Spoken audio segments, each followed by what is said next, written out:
최근에 저와 함께 신학교에서 같이 공부했던 동기 목사님 한 분이 제게 이제 이메일을 보내주셨는데, 그 메일을 보고 제가 굉장히 감동을 받았습니다. 그래서 오늘은 이 메일을 읽어드리는 것으로 말씀을 이제 시작하려고 하는데요. 이찬수 목사님, 이곳에 부임해서 만 1년이 지나는 시점을 지나고 있습니다.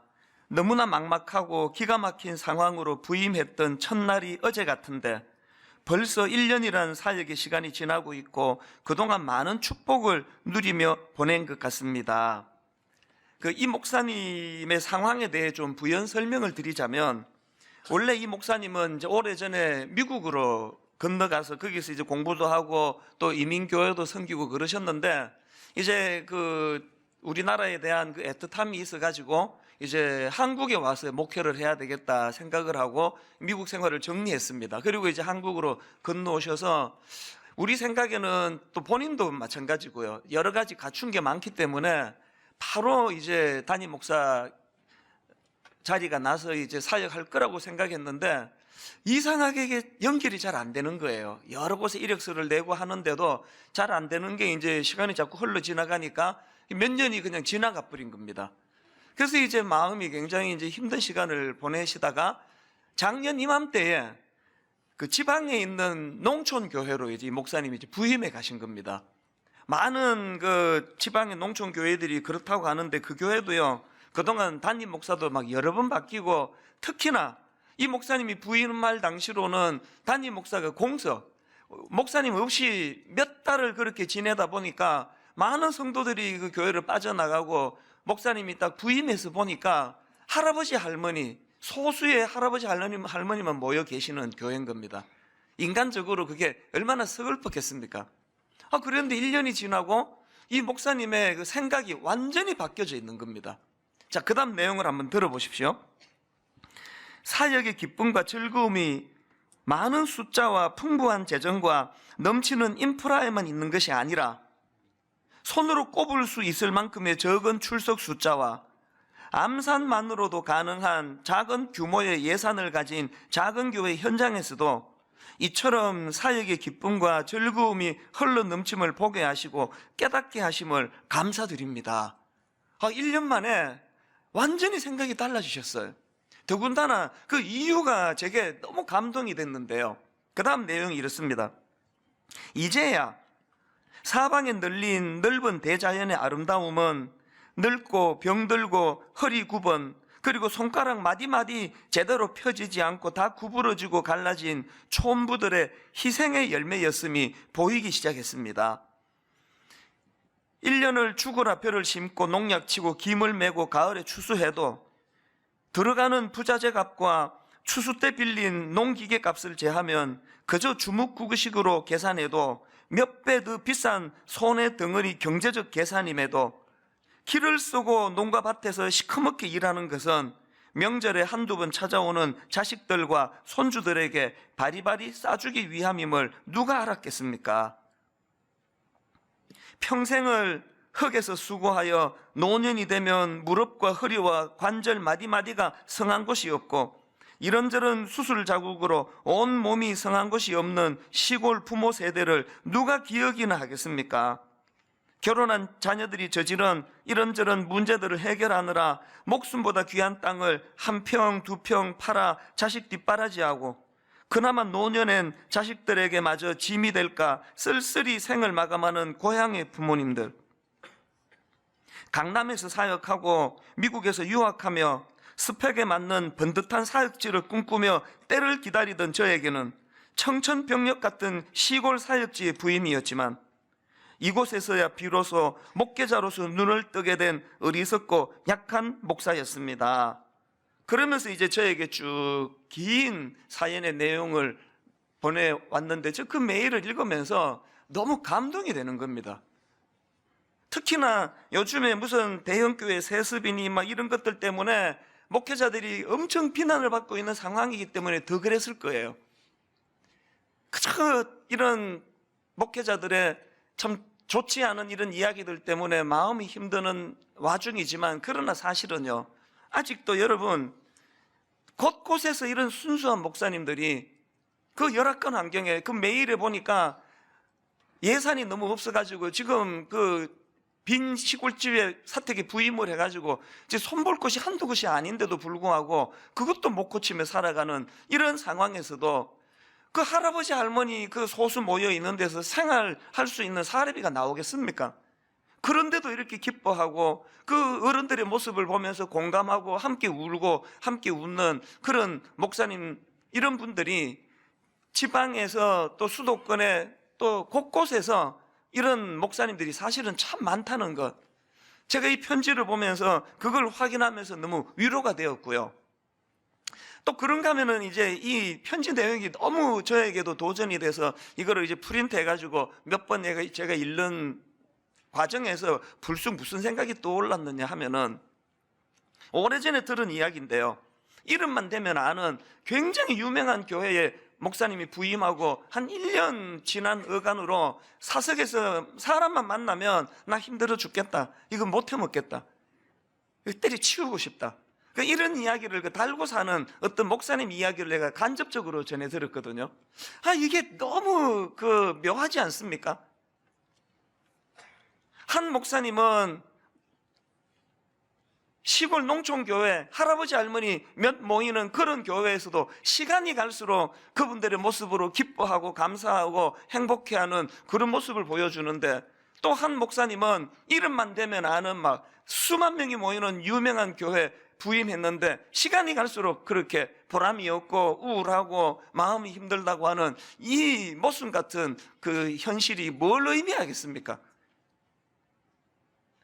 그 편지를 통해 제가 새삼 깨달은 것은요, 사람은 환경의 문제가 아니에요. 이 만남의 문제예요. 만남. 비록 시골에 연세 드신 할아버지라 할지라도 그 할머니의 삶 속에서도 의미를 부여하고 그 만남의 축복을 누리면 그곳이 축복의 장소가 되는 거고요. 막 수만 명 모이는 교회에 부임을 했다 하더라도 한 인격 한 인격으로 보지 않고 그냥 뭐 숫자로만 그렇게 대하면은 그렇게 갈수록 목회의 보람이 없어지는 거거든요. 어떻게 이런 일이 가능한가? 대답 간단합니다. 우린 그렇게 지원받은 존재예요. 환경으로 행복할 수 없다는 거, 그 창세기에서 우리가 벌써 다 아는 거 아닙니까? 하나님이 아담을 만드실 때 그 에덴 동산이라는 환경은요, 아마 우리 모두가 한 번도 경험해 보지 못한 완벽한 환경 아닙니까? 완전히 이거는 천국의 모형으로 갖다 놓은 그 에덴 동산이지만, 하나님이 창세기 2장 18절에서 여호와 하나님이 이르시되 사람이 혼자 사는 것이 좋지 아니하니 내가 그를 위하여 돕는 배필을 지으리라. 옛날 성경으로 사람이 독처하는 것이 좋지 않다는 거예요. 환경은 아무리 무슨 에덴 동산 뭐라 하더라도 독처하는 것은, 사람과의 관계가 이루어지지 않는 그곳은 온전하지 않다는 거 아닙니까? 그래서 돕는 배필을 아담에게 허락한 거 아닙니까? 그렇기 때문에 잠언 17장 1절 세 번역으로 보니까 마른 빵 한 조각을 먹으며 화목하게 지내는 것이 진수성찬을 가득히 차린 집에서 다투며 사는 것보다 낫다. 이게 성경의 시각이에요. 이런 성경의 시각이 어떻게 가능하냐고요? 인간은 환경의 문제가 아니에요. 사람과 사람 사이의 이 만남, 관계, 이것이 회복이 안 되면 진수성찬을 차리고도 불행한 게 그게 인간이라는 겁니다. 이런 면에서 저는 그 구약의 그 악한 왕, 아합 왕이라고 아시죠? 아주 악한 왕 중에도 악한 왕인데요, 제가 보기에 이 사람은 악하기도 하지만 진짜 불쌍한 인간이에요. 열왕기상 21장에 보니까 이 왕궁 근처에 나봇이라는 사람이 그 포도밭을 이제 소유하고 있었나 봅니다. 이 왕이면 이미 다가 죽어 사는 거 아닙니까? 근데 그 백성 한 사람 갖고 있는 그 포도밭이 탐이 나가지고 요걸 못 잡아 먹어가지고 결국에는 그 포도밭 주인을 죽이고 그거를 빼앗거든요. 제가 그거를 지난주 묵상을 하다가 진짜 불쌍한 인간이다, 저 아합이라는 거. 그 못된 왕 만나가지고 죽임당한 그 나봇도 불쌍하지만 그 아합 왕 진짜 불쌍한 거 아닙니까? 성경은 지금 네가 그런 탐나는 땅 차지해서 행복한 게 아니다. 여러분, 그 아합이 땅 빼앗는 과정에서 이런 게 얼마나 많습니까? 주변에 가까운 그 신하들이 그 존경하겠습니까? 이런 왕을?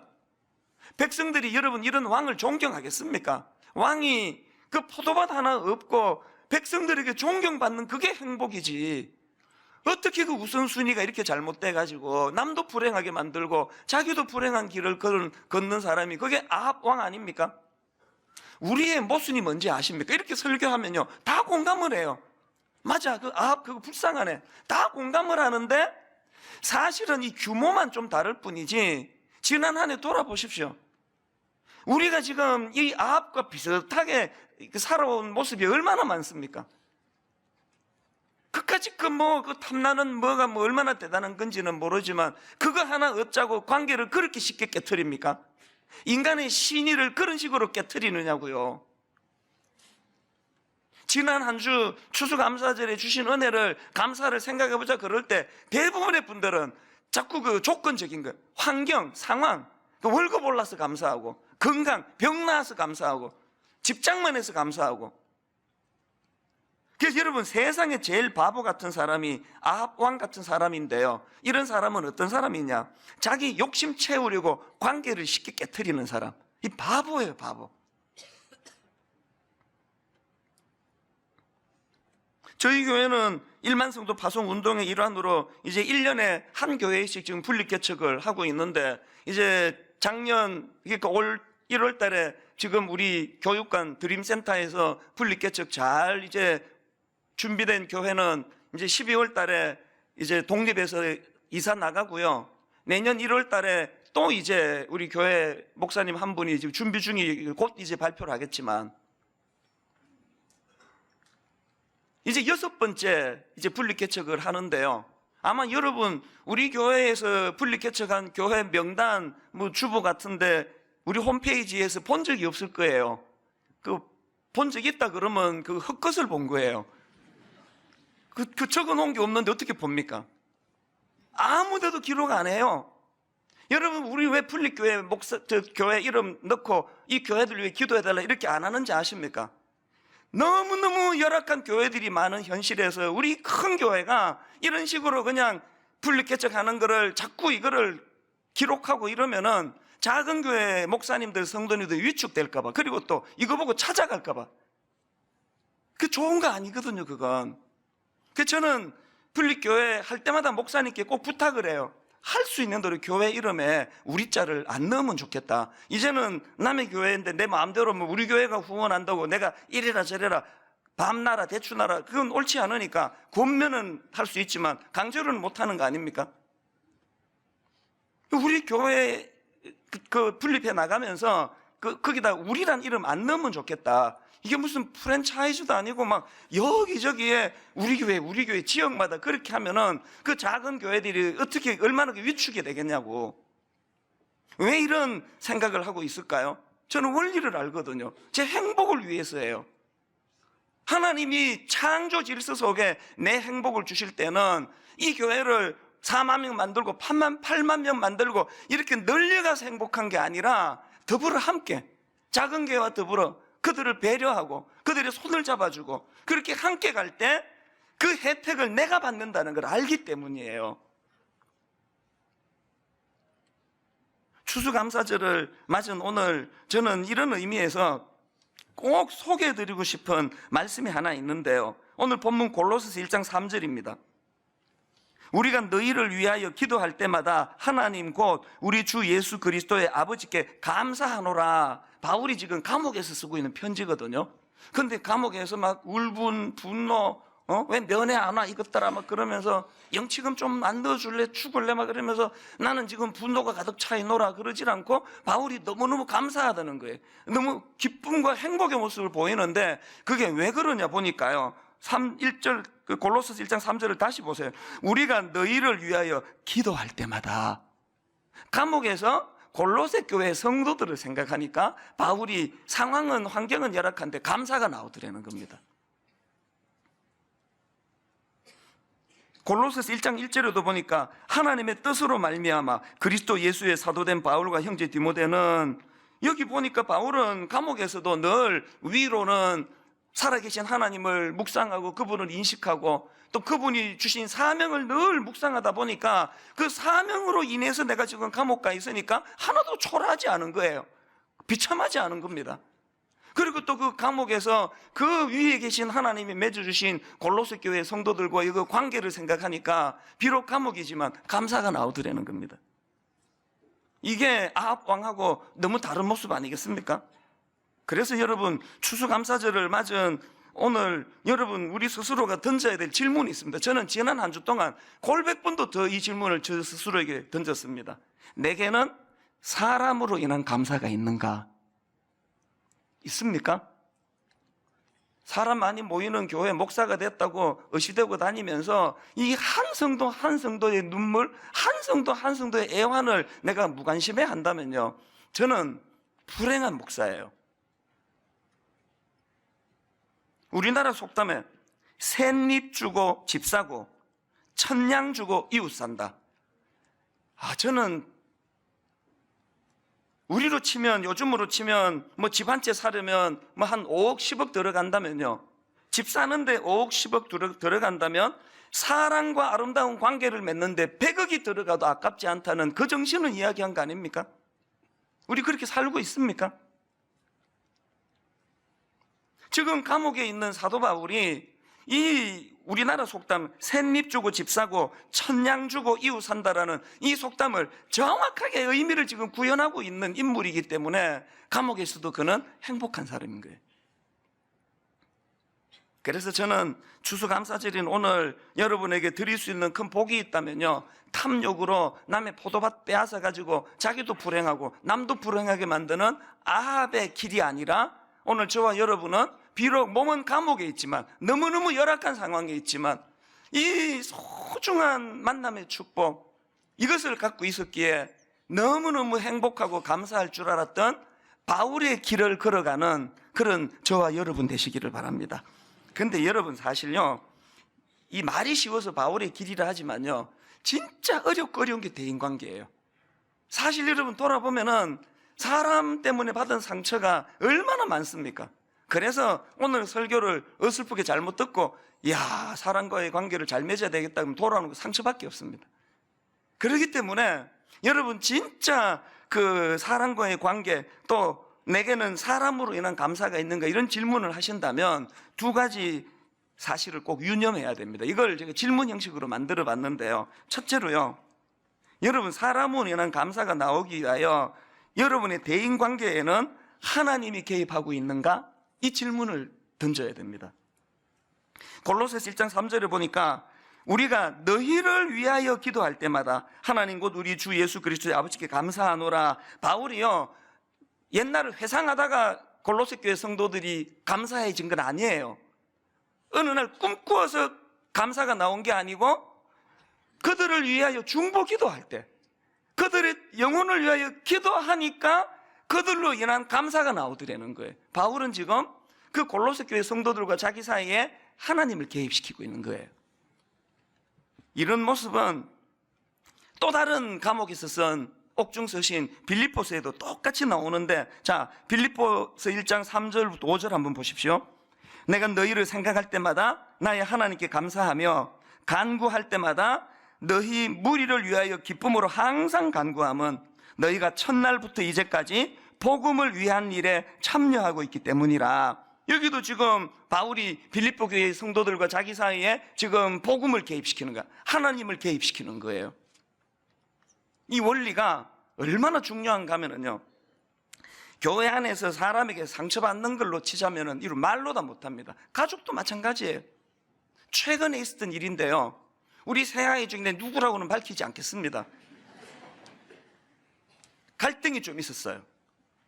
그래서 저도 이제 너무너무 이게 이제 누적이 돼가지고요, 어느 날 아침에 이게 폭발을 한 거예요. 그래서 제가 막 너무 화가 나가지고요, 이제 이 녀석 저녁에 돌아오면은 내가 이제 이번에 날 잡았다. 그래가지고요, 내가 자기한테 받았던 상처, 이런 것들을 이제 막 한번 제가 다 이제 들이퍼부으려고요. 설교 준비하듯이 하루 종일 준비했습니다. 잊어버릴까봐. 메모도 하고, 사례도 막 적고, 예화도 들고 막 이러면서 하루 종일 내가 이제 이 녀석한테 내 들이퍼부으려고 이제 증거 자료를 탁 모으고 있고, 그리고는 또 그걸 다 외웠습니다. 이제 열받아가지고 야단치는데 원고 보듯이 첫째, 이래갖고는 안 되잖아요.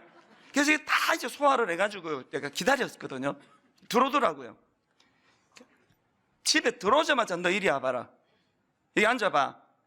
그리고는 이제 제가 이제 하루 종일 준비한 내 그 얘한테 받았던 상처를 들이퍼부으려고 호흡을 고르는데, 이 녀석이 0.5초 빠르게 기습 공격을 해버렸어요. 갑자기 끼어들더니 막 자기가 그동안 나한테 받았던 상처에 대해서 아빠 때문에 내가 얼마나 아팠는지 아냐고 막 쭈쭈쭈쭈 막 얘기를 하니까 내가 너무 당황스러워서, 그때 내가 심호흡을 안 했어야 되는데 그 0.5초를 놓쳐가지고 막 갑자기 저한테 이놈이 들이퍼붓고 막 사례도 막 들고 막 그래서 준비를 많이 했나 봐, 얘도. 굉장히 당황스러웠어요, 제가. 막 나중에는 막 울면서 막 얼굴이 시뻘개져가지고 막 아빠 때문에 내가 막 상처받았다고 막 들이퍼부어가지고요. 그 내가 껴들 자리가 없는 게, 말도 막 얼마나 빨리 하는지 그래가지고 거의 한 20-30분을 제가 꾸지람을 듣고 있었거든요. 근데 그날 내 참 놀라운 걸 발견했는데, 그날 저는요, 얘한테 내가 준비한 이야기 한마디도 안 했습니다. 안 해도 되는 거예요. 왜 되는지 아십니까? 내가 얘가 막 들이퍼붓고 나서 내 딱 한마디 부연했습니다. 아빠가 니한테 내 상처받았던 이야기를 하려고 불렀는데 네가 방금 다 했다. 나는 안 해도 되겠다. 그러고 끝냈습니다. 무슨 말인가 하면은요, 나는 우리 아이 요거 때문에 난 내가 상처를 받았거든요. 이 문제를 내가 거론하려고 했는데 걔도 똑같은 사안으로 나한테 그걸로 상처를 받았더라고요. 그날 제가 진짜 중요한 원리를 깨달았습니다. 대인관계는요, 이게 양날의 금이더라고요. 저 사람에게 이 문제로 내가 상처를 받을 때 저 사람도 이 문제로 내게서 상처를 받는 거예요. 그래서 제가 그날 참 많은 생각을 했습니다. 그 우리 아들하고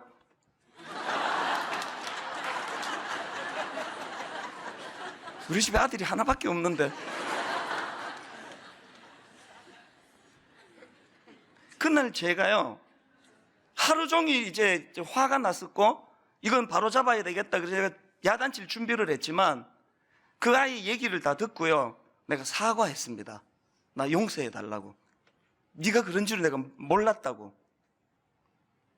저는 목사고요, 자녀 교육을 잘한다고 생각을 했지만 대인관계는 참 어렵고 어려운 거더라고요. 그래서 참 그 신기한 게요, 바로 지난주 수요일 큐티가 본문이 에베소서 6장인데요 6장 1절을 보십시오. 자녀들아 주 안에서 너희 부모에게 순종하라. 이것이 옳으니라. 그냥 순종하라는 게 아니에요. 하나님을 개입시키네요. 주 안에서. 또 그 다음 4절, 또 아비들아 너희 자녀를 노엽게 하지 말고 오직 주의 교훈과 훈계로 양육하라. 그냥 양육하면 부작용이 많이 생긴답니다. 주님의 교훈과 훈계로 양육하라는 거예요. 하나님을 개입시키고 있네요. 또 5절, 종들아 두려워하고 떨며 성실한 마음으로 육체의 상전에게 순종하기를 그리스도께 하듯 하라. 여기도 지금 주님을 개입시키네요. 9절, 상전들아 너희도 그들에게 이와 같이 하고 위협을 그치라. 이는 그들과 너희의 상전이 하늘에 계시고 그에게는 사람을 외모로 취하는 일이 없는 줄 너희가 알미라. 하늘에 계신 하나님을 대인관계에 개입시키고 있네요. 이런 교훈들이 다 뭘 이야기하는 겁니까? 죄성을 가진 우리는요, 목사고 뭐고 없습니다. 자녀 교육 잘하고 싶지만 혈기부터 먼저 나오는 거예요. 제가 그날 그 아이한테 무릎만 안 꿇었지 또 필요하다면 꿇었을 거예요. 그렇게 제가 용기를 내서 사과할 수 있었던 것은요, 부족하지만 저 성령의 사람이거든요. 저 안에 성령님이 계시거든요. 그분이 저를 인도하시거든요. 제가 부족하게도 또 아비들아 너희 자녀를 노엽게 하지 말고 오직 주의 교훈과 훈계로 양육하라는 걸 흥분해서 잠깐 잊어버리고 그냥 양육하려고 했더니 그날 성령님이 저에게 주의 훈계로 양육하라는 말씀을 주셨기 때문에 회개가 나오니까 사고할 수 있는 거예요. 걔하고 저하고 40살 차이가 나거든요.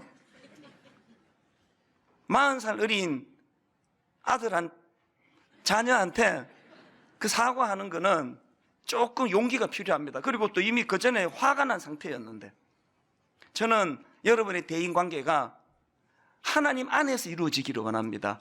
여러분의 대인관계에서 자꾸 하나님을 개입시키는, 바울이 우리에게 권면하는 것처럼. 그래서 요즘 그날 이후로 그 아이하고 저하고 막 관계가 얼마나 좋아졌는지 몰라요.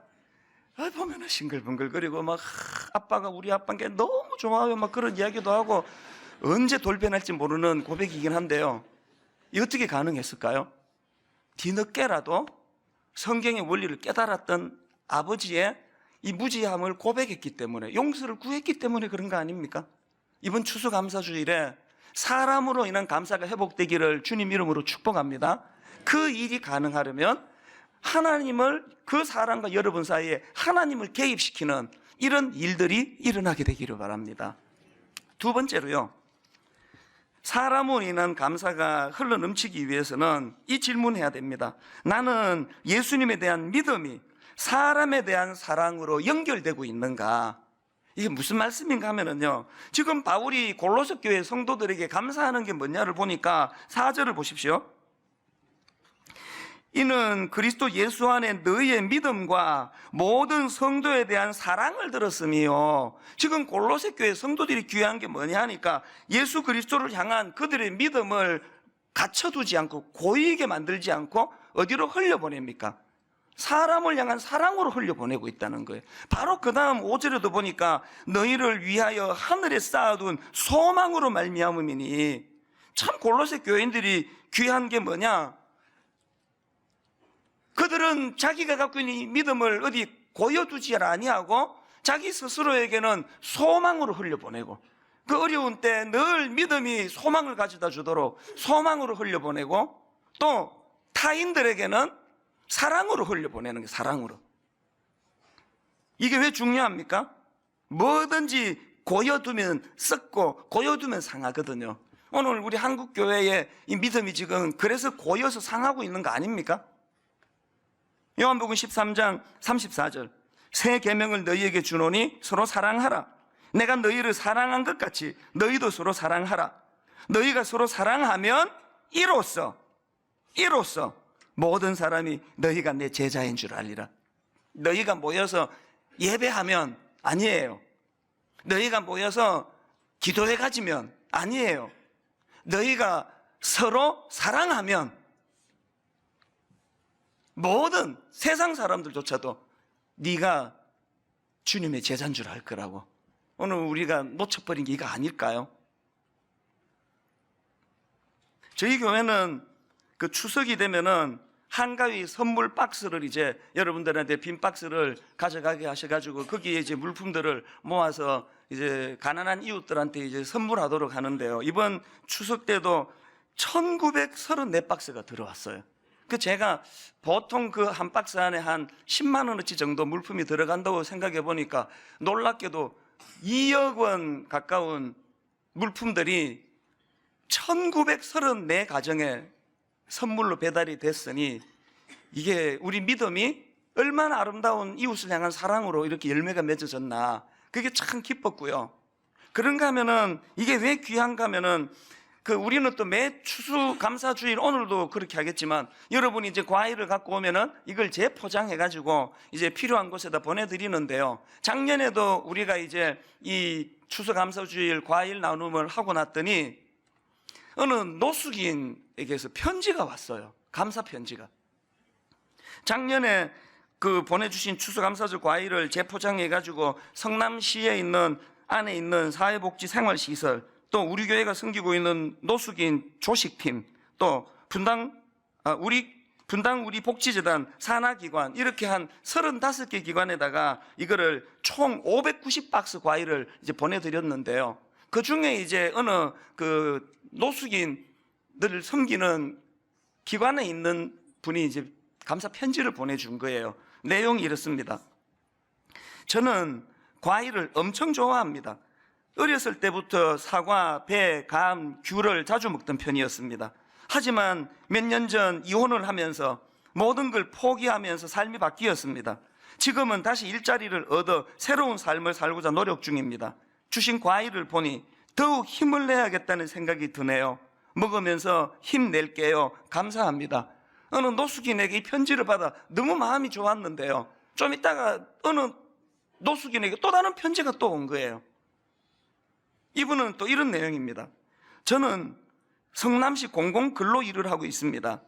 일을 마치고 입소에 있는 숙소로 들어가는 길에 항상 모란시장을 지나는데 과일 가게에서 과일 파는 광경을 매일 보았고 과일이 먹고 싶다는 생각을 한두 번 한 게 아니었습니다. 그러나 공공근로의 급여로는 한 달 생활하기에 많이 힘든 실정이다 보니 과일을 사서 먹은 지도 꽤나 오래되었습니다.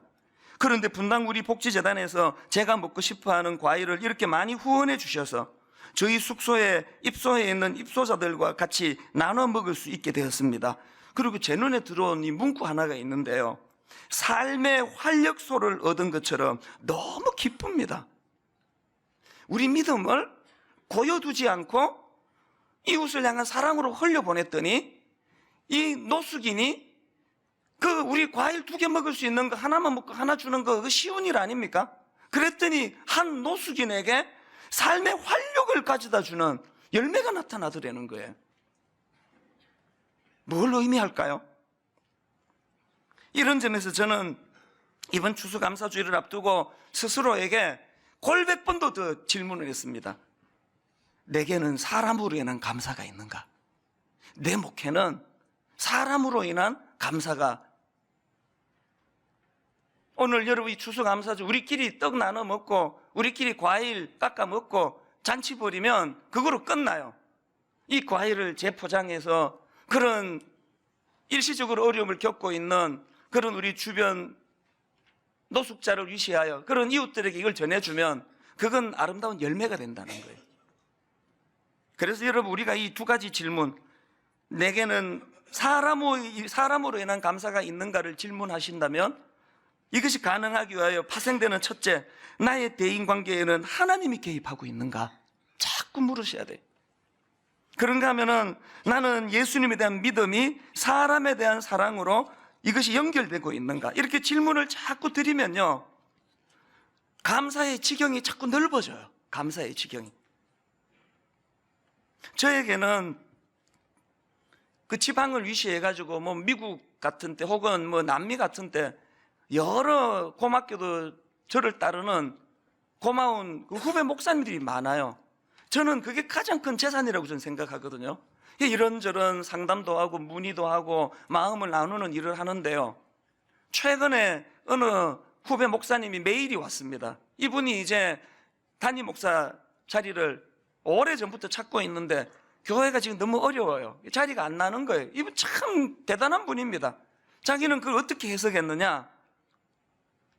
이제 목회의 길이 이렇게 열리지 않는 거는 이제 이 목사직에 대한 소명이 여기까지인 걸로. 그래서 자기는 이제 깨끗하게 목회를 그만두고 일반 성도로 돌아가겠다고. 그런 메일이 온 거예요. 여기 너무 그게 참 순수하고 귀하지만 또 격려도 해드렸지만 내가 뭐라고 한마디를 더 했느냐? 그렇게 조급하게 결정하지 마라. 지금 하나님의 뜻이 어디 있는가를 찾아가는 과정에서 당신의 폭을 너무 좁게 설정한 거 아니냐고. 지금 막 큰 교회, 유명한 교회, 그러니까 이런 데만 찾다가 보면 하나님의 뜻 찾기가 어려운데, 그럼 내 동기 목사님 이야기를 했어요. 시골의 농촌에 지금 교회에 목사를 필요로 한 데가 얼마나 많았냐고. 범위를 좀 더 넓혀보라고. 근데 그렇게 제가 조언을 했거든요. 이게 왜 불쑥 떠올랐는지 아십니까? 오늘 여러분이 행복하지 않는 건 여러분 스스로가 설정해 놓은 그 행복 조건, 감사 조건이 너무 지금 좁은 거 아닙니까? 방 3개 딸린 10억 이상 집 구하면은 내가 행복하겠다. 그렇게 설정을 너무 좋게 해놓으면은 방 2개로 줄이세요. 전세로 범위를 넓혀보세요. 내 감사와 만족의 범위가 점점 넓어진다면 자족도 감사도 나중에는 바울처럼 감옥에서조차도 감사가 잃지 않는 범위가 넓어지기를 저는 원합니다. 스펄전 목사님이 이런 명언을 남겼거든요. 하나님은 촛불을 보고 감사하면 전등을 주시고, 전등을 보고 감사하면 달빛을 주시고, 달빛을 보고 감사하면 햇빛을 주시고, 햇빛을 보고 감사하면 밝은 천국을 주신다. 이걸 또 잘못 적용해가지고 지금 내 아내에게 잘 감사하면 하나님은 더 이쁜 여자를 주신다, 이렇게 적용하시면 안 되고요. 왜 안 웃지? 아내가 찬물 한 그릇 떠다 주는 거기에도 내가 감사를 표하면 하나님은 촛불 보고 감사하는 자에게 전등을 주신다는 거예요. 전등 보고 감사하는 자에게 달빛을 주시고, 달빛 보고 감사하는 자에게 햇빛을 주신다는 거예요. 결론을 이렇게 맺기를 원합니다. 오늘 아침에 이 설교를 다 마무리하고 거의 감사절 때마다 불렀던 것 같은데요. 날 구원하신 주 감사, 모든 것 주심 감사. 우리 감사의 폭이 점점 넓어져 가지고요, 2절로 들어가서 응답하신 기도 감사, 거절하신 것 감사. 전에는 폭이 좁아가지고 내가 원하는 방식대로 응답이 돼야만 내가 감사했는데 점점 폭이 넓어져 가지고 이제는 하나님 뜻을 헤아려 거절하신 것조차도 감사할 수 있다면. 3절 길가에 장미꽃 감사, 장미꽃 가시 감사. 전에는 감사의 폭이 좁아가지고 내 마음에 쏙 드는 붉은 장미만 보고 감사했는데 이제는 감사의 폭이 넓어져 가시만 봐도 이것을 통해서 장미꽃이 생겨나는구나. 감사의 폭이 넓어질 수만 있다면. 오늘 이 설교를 곰곰이 돌아보고 점검하시면서 저는 두 가지 결론을 이렇게 맺기 원합니다. 저는 여러분의 감사의 폭이 점점 넓어지기 원합니다. 또 한 가지는 어떤 주신 환경, 상황에 대한 감사뿐만 아니라 사람에 대한 감사, 이 사람이 내게 뭘 해준 거에 대한 감사, 그것도 필요하지만 이 사람 자체가 감사할 수 있는 사람으로 인한 감사. 오늘 이 내용들을 생각하시면서 우리 한번 이 찬양 같이 불러보시면 좋겠습니다. 지난 시간에 살펴본 것처럼 다니엘은 이제 새로운 통치자 다리오 왕에 의해서 총리로 발탁이 되는데요, 6장 1절 2절입니다. 다리오가 자기의 뜻대로 고관 120명을 세워 전국을 통치하게 하고 또 그들 위에 총리 셋을 두었으니 다니엘이 그 중에 하나이라. 근데 여기서 주목해야 되는 건 이 당시의 다니엘의 나이입니다. 이때 다니엘의 나이가 대략 한 80대 초반 정도로 그렇게 추정이 되는데요, 이게 왜 놀라운 일인가 하면은 다니엘이 그 10대 때 포로로, 바벨론으로 포로로 끌려가지 않습니까? 그런데 포로로 잡혀가고 있던 그 초기부터 그 당시 왕이던 느부갓네살 왕의 인정을 받는 모습을 우리가 다 살펴봤는데요, 그 이후로 긴 세월이 흘렀습니다. 제국도 바뀌고 왕도 여러 바뀌고 그런 변화가 많이 있었는데 오늘 본문에 보면은 80대 초반의 그 나이에 이르기까지 또 새로운 통치자 다리오 왕에게 또 발탁이 될 정도로 인정을 받았다는 것, 이 오랜 세월 한결같이 주변 사람들에게 인정을 받았다는 게 뭘 의미하겠습니까? 이런 질문을 가지고 제가 본문을 쭉 읽다가 보니까 눈에 띄는 표현이 하나 있는데요, 다니엘서 6장 10절입니다. 다니엘이 조수의 왕의 도장이 찍힌 것을 알고도 자기 집에 돌아가서는 윗방에 올라가 예루살렘으로 향한 창문을 열고, 그 다음 보니까요, 전에 하던 대로 하루 3번씩 무릎을 꿇고 기도하며 그의 하나님께 감사하였더라. 저는 여기 나오는 이 전에 하던 대로라고 하는 그 한마디 이 표현 속에 여러 가지 함축적인 메시지들이 담겨져 있다고 생각을 합니다. 서울대 이정동 교수님이 그 축적의 길이라는 책을 썼는데요, 제가 이분을 주목하게 된 거는 우연히 그 KBS 스페셜에 나와서 이분이 그 특강을 했는데 거기에 이 축적과 관련된 강의가 너무 인상적이었습니다. 이분이 주장하는 게 뭐냐? 창의적인 아이디어는 도움이 안 된다는 거예요. 우리 모두가 다 창의적이어야 한다. 스티브 잡스를 봐라. 그 창의적인 걸 우리가 배워야 된다. 모두가 다 창의적이어야 된다고 그러는데 이 교수님은 창의적인 거 도움 안 된다는 거예요.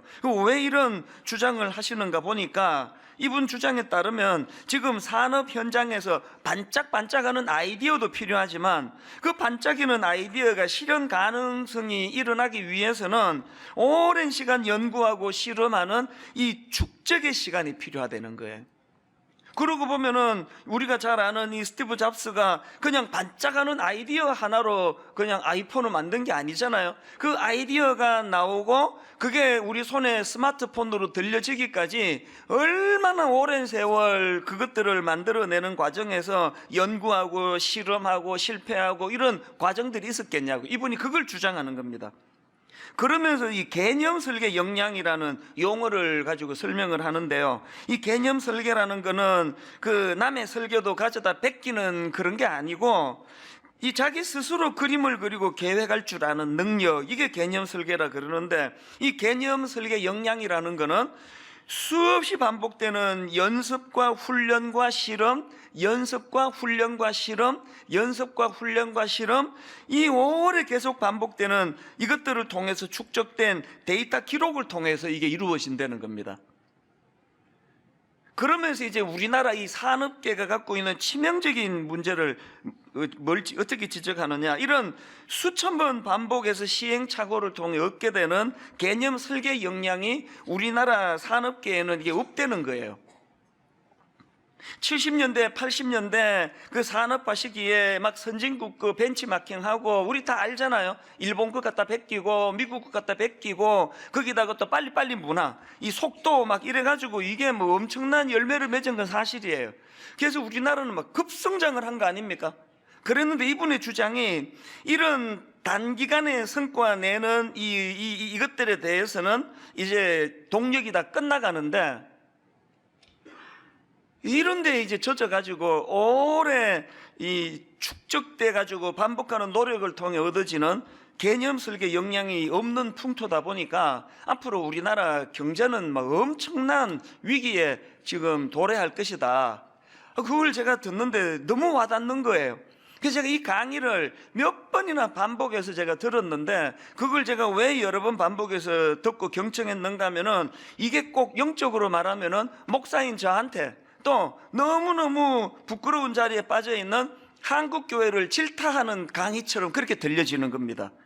여러분, 지금 한국교회는 너무나 가벼운 종교로 그 전락해 있는 거 아닙니까?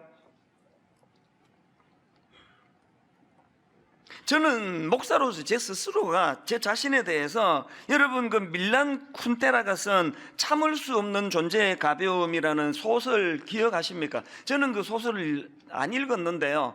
이 책 제목이 제게 막 굉장히 영향을 미쳤습니다. 순간순간 저는 제 자신에 대해 가지고 이 참을 수 없는 존재의 가벼움, 이 뭐 목사고 이제 60을 바라보는 나이고 제가 지금 뭐 신학교 한 지가 거의 30년 가까이 되는데도 부인할 수 없는 내 존재의 가벼움, 왜 영적으로 좀 묵직한 이런 그런 내공이 나는 잘 쌓이지 않는 건가, 그런 게 제가 참 마음이 아파요. 또 똑같은 맥락에서 오늘 분당 우리 교회를 보면은 여러 가지 마음이 아픕니다. 뭐 사람은 좀 많이 모이고 또 과장된 소문은 좀 나 있지만 그것 전부 과장된 소문이고요. 저는 분당 우리 교회를 볼 때 부인할 수 없는 존재의 가벼움, 너무 가벼운 거 아닙니까 지금? 한국교회 성도들을 봐도 어떻게 이게 축적되는 게 잘 보이질 않습니다. 장로, 그러면 이 막 어마어마한 영적인 내공을 가진 분이라야 되는 거 아닙니까? 권사, 그럼 뭐 이건 뭐 엄청난 내공으로 그 젊은 성도들에게 본이 되는 그런 직분이 권사여야 되는 거 아닙니까? 어떤 분은 머리가 숙여지는 분이 있지만 훨씬 많은 경우, 그래가지고 우리나라는요 뭐 권사에 대한 무게감이 없잖아요. 나이 좀 들어 보이면 그냥 뭐 권사님 불러주는 거고, 젊으면 집사님 그렇게 불러주는 거고, 더 젊으면 뭐 형제님, 이게 나이 등급으로 지금 갈라버린 것 같아요. 왜 이런 일이 있습니까? 축적이 일어나자, 축적이. 그 특세 뭐 일주일 그러면 막 한 7천 명씩 모이고 막 2시간 자고 그러는데요. 그렇게 특세를 통해서 이제 하나님 앞에 새벽에 일어나 기도해야 되겠다는 이것이 일상적인 영성으로 연결이 안 돼요. 1년에 한 번 이벤트. 이런 의미에서 제 자신의 이 참을 수 없는 존재의 가벼움, 누가 뭐 다 교양 있고 점잖으니까 저보고 아이고 목사님 어떻게 이렇게 영성이 가볍습니까? 그렇게 지적하는 분은 없지만 제가 저를 알잖아요. 어떻게 이렇게 가벼워?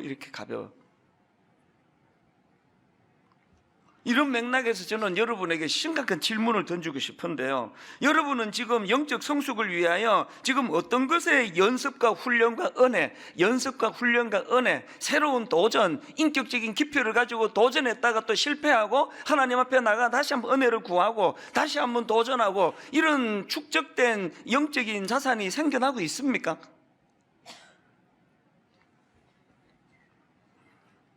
신앙의 연조가 깊을수록 그 초신자가 흉내도 낼 수 없는 묵직하고 깊은 이 축적된 그 내공을 쌓은 사람만이 보여줄 수 있는 이 차별화가 지금 일어나고 있느냐고요.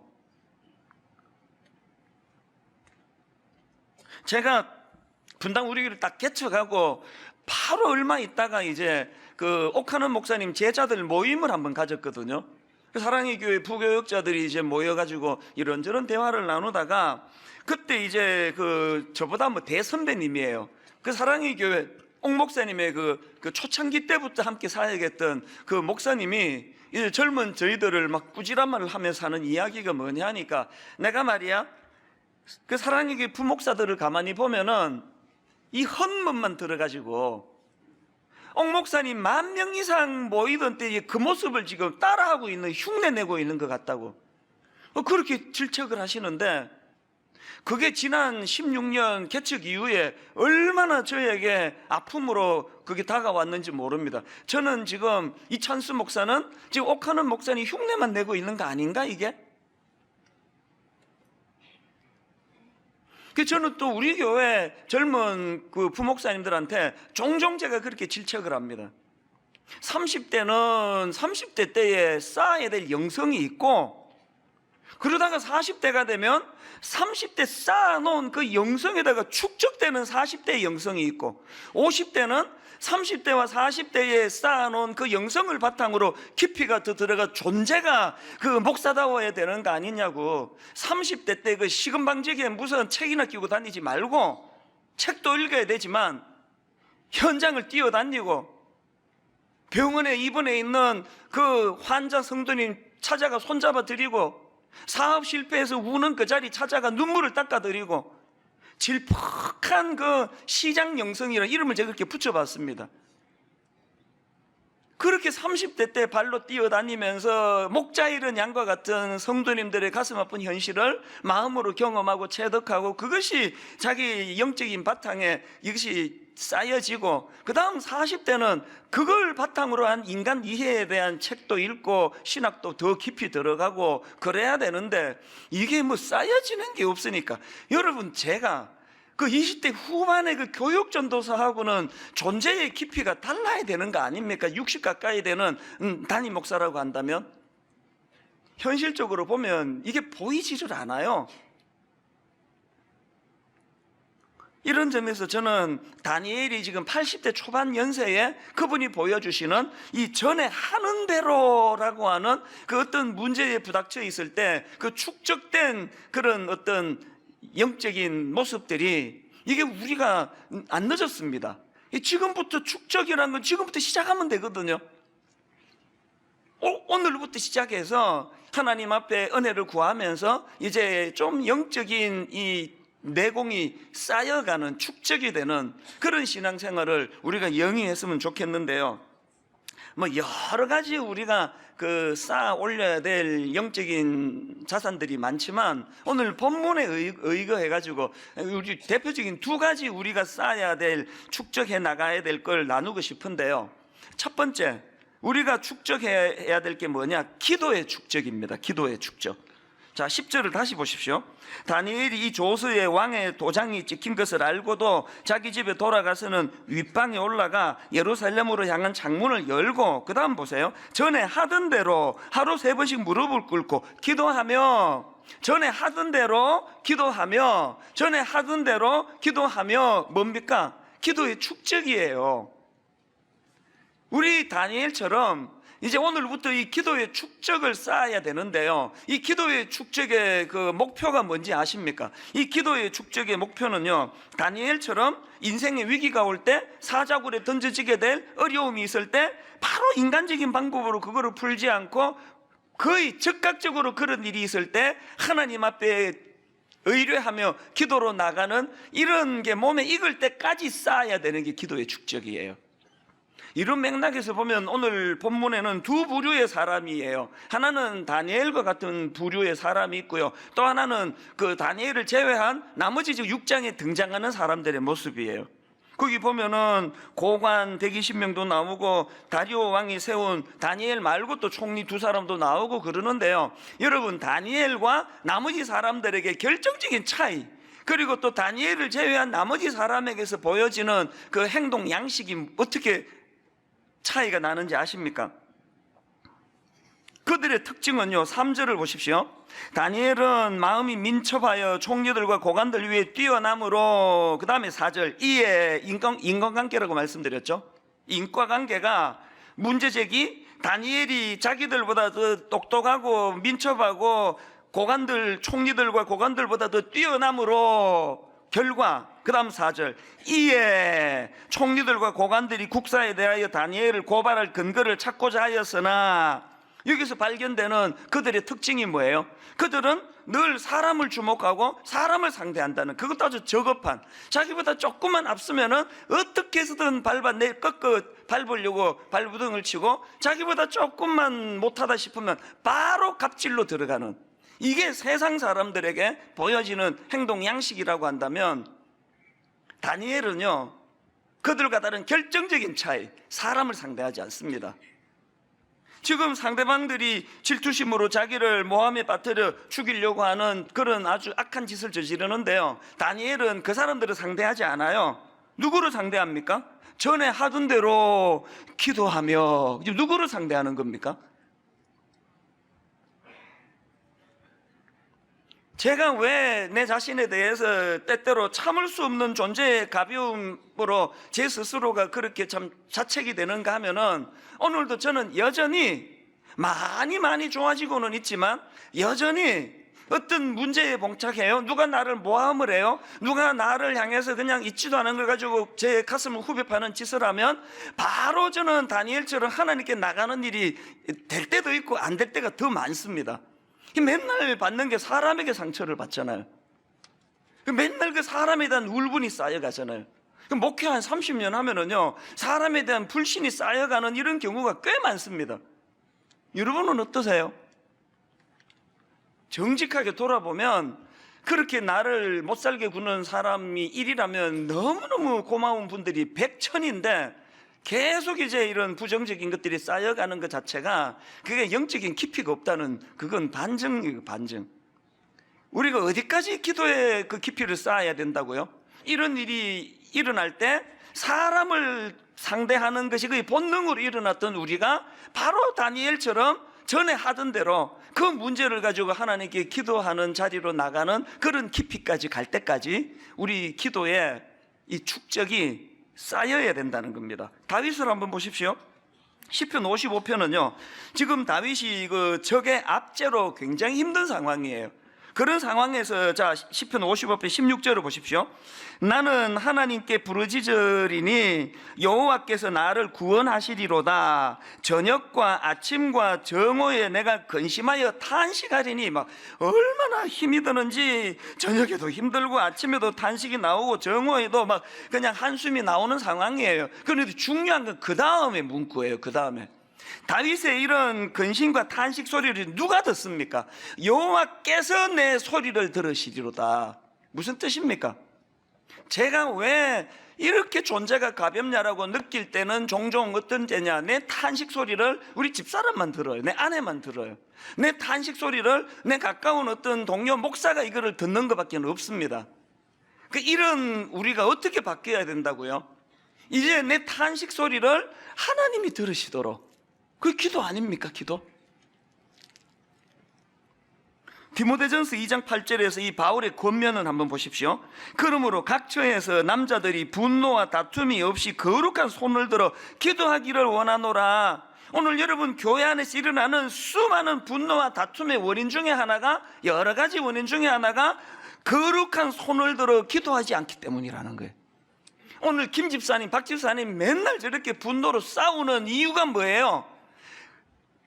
축적된 기도의 내공이 없어가지고 맨날 거룩한 손을 들고 하나님께 기도하는 게 없으니까 인간들끼리 막 이 뭐 교회가 무슨 이게 무슨 동창회 모임도 아니고 뭐 맨날 이해관계로 뭐 다투고 상처받고 싸우고.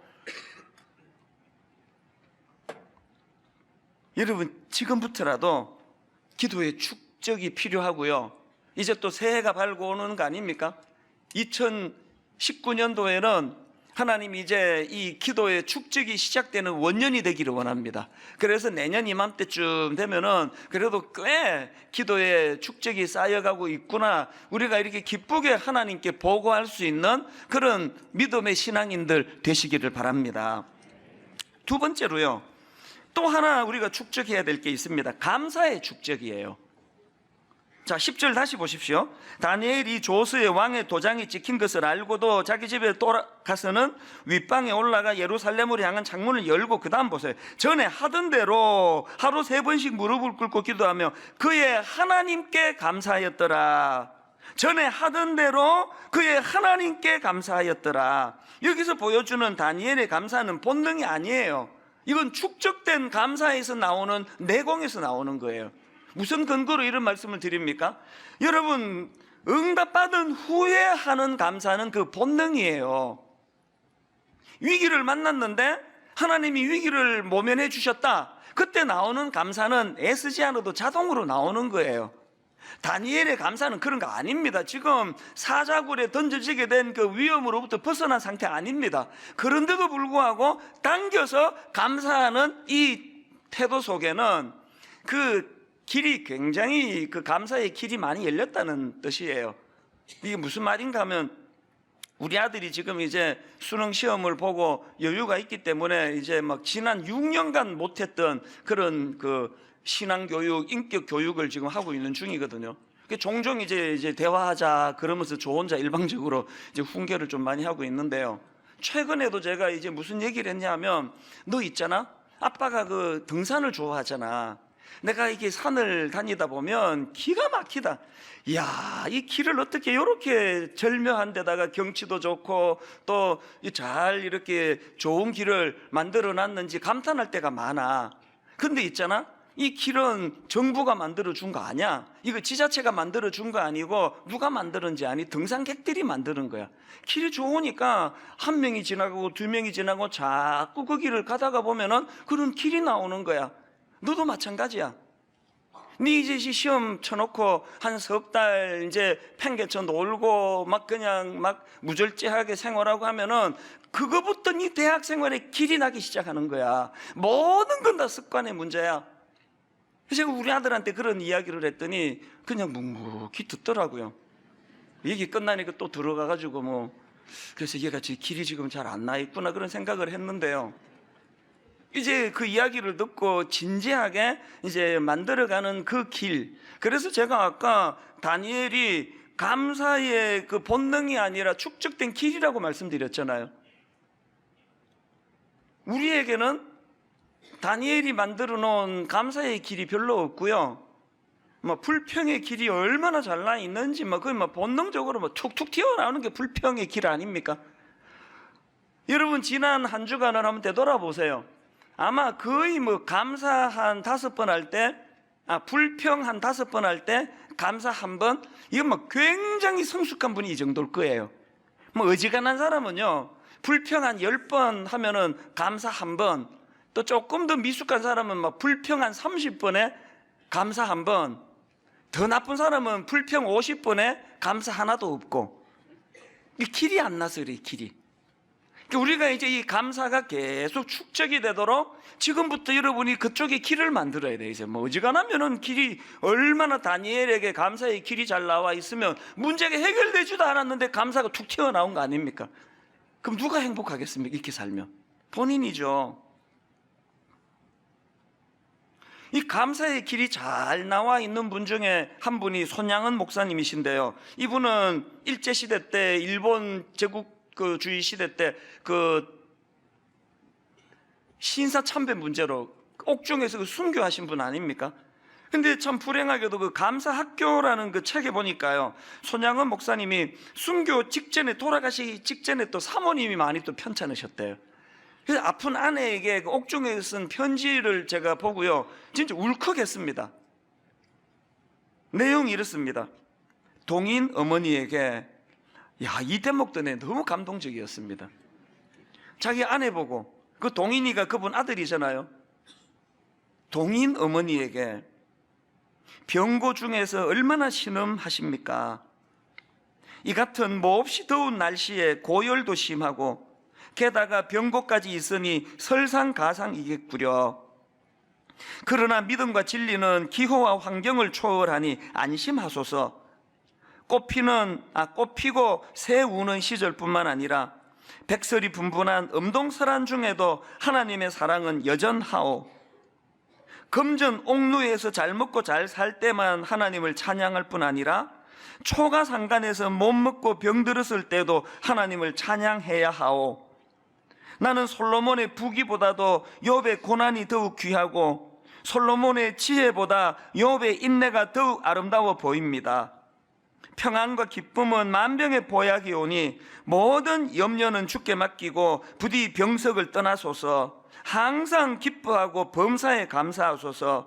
1943년 8월 18일 제가 이 편지를 읽었는데 어느 데부터 울컥했는지 아십니까? 나는 솔로몬의 부귀보다도 욥의 고난이 더욱 귀하고 솔로몬의 지혜보다 욥의 인내가 더욱 아름다워 보입니다. 이거를요, 저처럼 그냥 서재에서 이렇게 썼다면 이게 문학이에요, 문학. 아이고, 우리 목사님 문장력이 참 좋아. 지금 손양은 목사님은 감옥에서 지금 옥사하기 직전이에요. 그 고난 속에서 나는 솔로몬의 부귀보다도 욥의 고난이 더욱 귀하고 솔로몬의 지혜보다 욥의 인내가 더욱 아름다워 보입니다. 그러니 병중에서도 여보 항상 기뻐하고 범사에 감사하시라. 그런 요지의 편지를 보내주는 것을 보면서 여러분, 이 목사님에게는 그 감사의 길이 얼마나 잘 닦여 있습니까? 오늘부터 시작하자고요. 오늘부터 불평의 길은 조금씩만 줄여가시고 대신에 감사의 길을 자꾸 만들어 닦아 나가기 시작하면 우리도 나이가 많이 들고 나면 그런 감사의 내공이 좀 쌓여질 것 같거든요. 이런 생각을 하고 있는데 여러분, 그 오프라 윈프리 다 아시죠? 오프라 윈프리라는 여성은 뭐 세계에서 제일 바쁜 제일 유명한 여성 중에 한 명 아닙니까? 이분이 뭐 얼마나 바쁘게 사는지 전용 비행기를 타고 다닌대요. 전용 비행기가 있을 정도로 바쁘게 사는 이분이요, 내가 참 감동을 했는데 이분이 아무리 바빠도 절대로 하루 일과를 마무리하면서 빼놓지 않는 게 하나 있대요. 그게 뭐냐 하니까 잠자리에 들기 전에 감사 일기를 쓰는 거. 이거는 절대로 빼먹지 않는데, 그래서 하루 동안 일어났던 일 가운데 5가지 감사 목록을 정해가지고 그거를 적는 일을 한다는 거예요. 제가 주목하는 건요, 그렇게 성실하게 적는 것도 주목이 되지만 감사 내용이 감동적이에요. 그냥 거창한 게 아니라 일상의 소소한 감사들. 예를 들어서 한번 5가지를 제가 읽어드릴게요. 오늘도 거뜬하게 잠자리에서 일어날 수 있어서 감사합니다. 이게 첫째고요. 둘째, 유난히 눈부시고 파란 하늘을 보게 해주셔서 감사합니다. 셋째, 점심때 맛있는 스파게티를 먹게 해주셔서 감사합니다. 넷째, 얄미운 짓을 하는 동료에게 화내지 않았던 저의 참을성에 감사합니다. 다섯째, 좋은 책을 읽었는데 그 책을 써준 작가에게 감사합니다. 이 지금 이게 누가 못할 사안입니까? 이 가난하다고 안 되는 게 하나라도 있습니까? 오늘 저녁에 그 스파게티 드세요. 스파게티. 누가 스파게티를 못 먹습니까? 누가 아침에 일어나가지고 유난히 파란 하늘을 참 감사합니다. 이게 누가 이게 못할 감사냐고요. 이분이요, 이 감사일기를 40년 넘게 지속해서 쓰고 있대요. 신앙과 더불어서 매일매일의 이 감사 습관이요, 그 107kg 낙담한 흑인 미혼모, 오프라 윈프리를 지금 두고 하는 얘기거든요. 이렇게 낙담한 흑인 미혼모를 세계 최고의 토크쇼 진행자로 성장시킨 원동력이 되었다. 저희 교회가 지금 감사 노트를 제작하려고 해요. 이제 내년 상반기가 되면은 이제 우리가 이 감사 노트가 만들어질 거예요. 오늘부터 이 감사를 쌓아가자고요. 감사를. 한 가지 말씀만 더 드리고 말씀을 마무리하려고 하는데요. 제가 앞에서 그 서울대 이정동 교수님의 축적의 시간이라는 강의를 소개해 드리지 않았습니까? 그 강의에요, 그 데이비드 블레인이라고 하는 마술사 이야기가 나옵니다. 이 데이비드 블레인이 미국에서 꽤 유명한 마술사래요. 그런데 이분이요, 놀라운 기록을 세웁니다. 보통 의학적으로 말하기를 6분 이상 숨을 쉬지 않으면 이게 그 뇌에 산소가 공급이 끊어져 가지고 6분 정도 숨을 안 쉬면은 뇌사 상태에 빠진대요. 그런데 여러분 놀라지 마세요. 이분이 기록을 세웠는데, 신기록을 세웠는데요, 17분 4초를 숨을 안 쉰 사람이에요. 이게 세계 신기록이랍니다. 이분이 여기에 도전하게 된 그 동기가 되게 재밌는데요, 아주 나쁜 친구가 있습니다. 그 친구가 이제 이 뭘로 유혹을 했느냐 하면은, 자기가 이제 그 숨을 오랫동안 안 쉴 수 있는 마술을 자기가 그 비결을 가르쳐 주겠다 그러면서 뭐라고 얘기하는가 하니까, 그 고무호스를 풍선에 연결해 가지고 몸 안에 집어넣어 가지고, 여러분 그 위 내시경 할 때 왜 막 그 안으로 그 호수를 집어넣잖아요. 그것처럼 이제 이 호수관에다가 풍선을 연결해 가지고 거기에 산소가 들어 있으니까 그렇게 하고 입을 다물고 있으면은 이제 그 안에서 이제 숨을 쉬는 일이 일어나 가지고 이제 감쪽같이 마술을 할 수 있다는 그 엉터리 말에 속아 가지고 이 사람이 진짜 해요. 막 안으로 이제 호수 집어넣는 걸 영상으로 제가 봤거든요. 이거 하다가 거의 죽을 뻔했대요. 그분이 하는 말이 내 인생의 가장 바보스러운 시도였다, 그런 이야기를 해요. 그런데 이제 여기에 이제 도전을 받아가지고 진짜 이제 숨을 참는 이거를 이제 자기가 시도를 시작했는데요.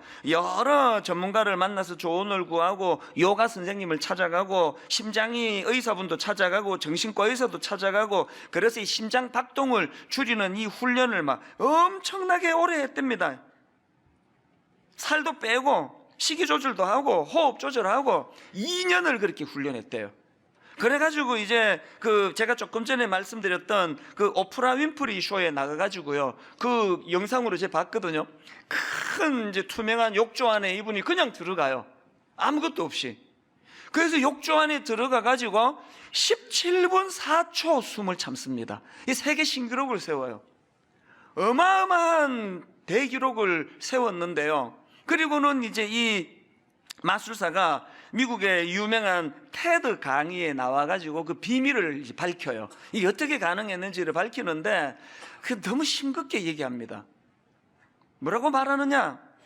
비밀은 1초씩 숨을 참아가는 그거를 늘려갔다는 거예요. 그러면서 2년 동안 자기가 반복했던 것들이 뭐냐? 그러면서 이제 설명하기를 트레이닝, 프랙티스, 익스퍼리멘테이션.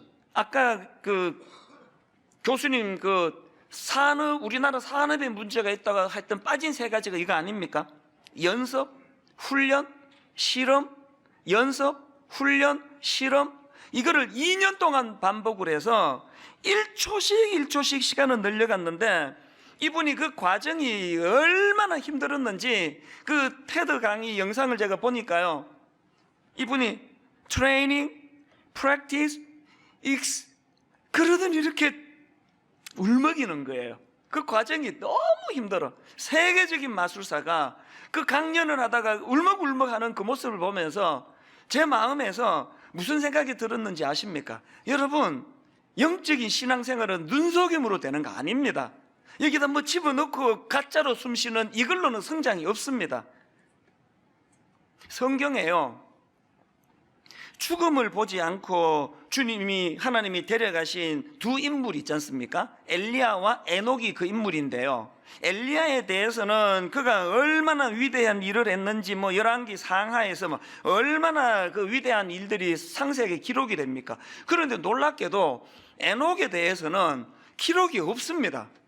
하나도 없습니다.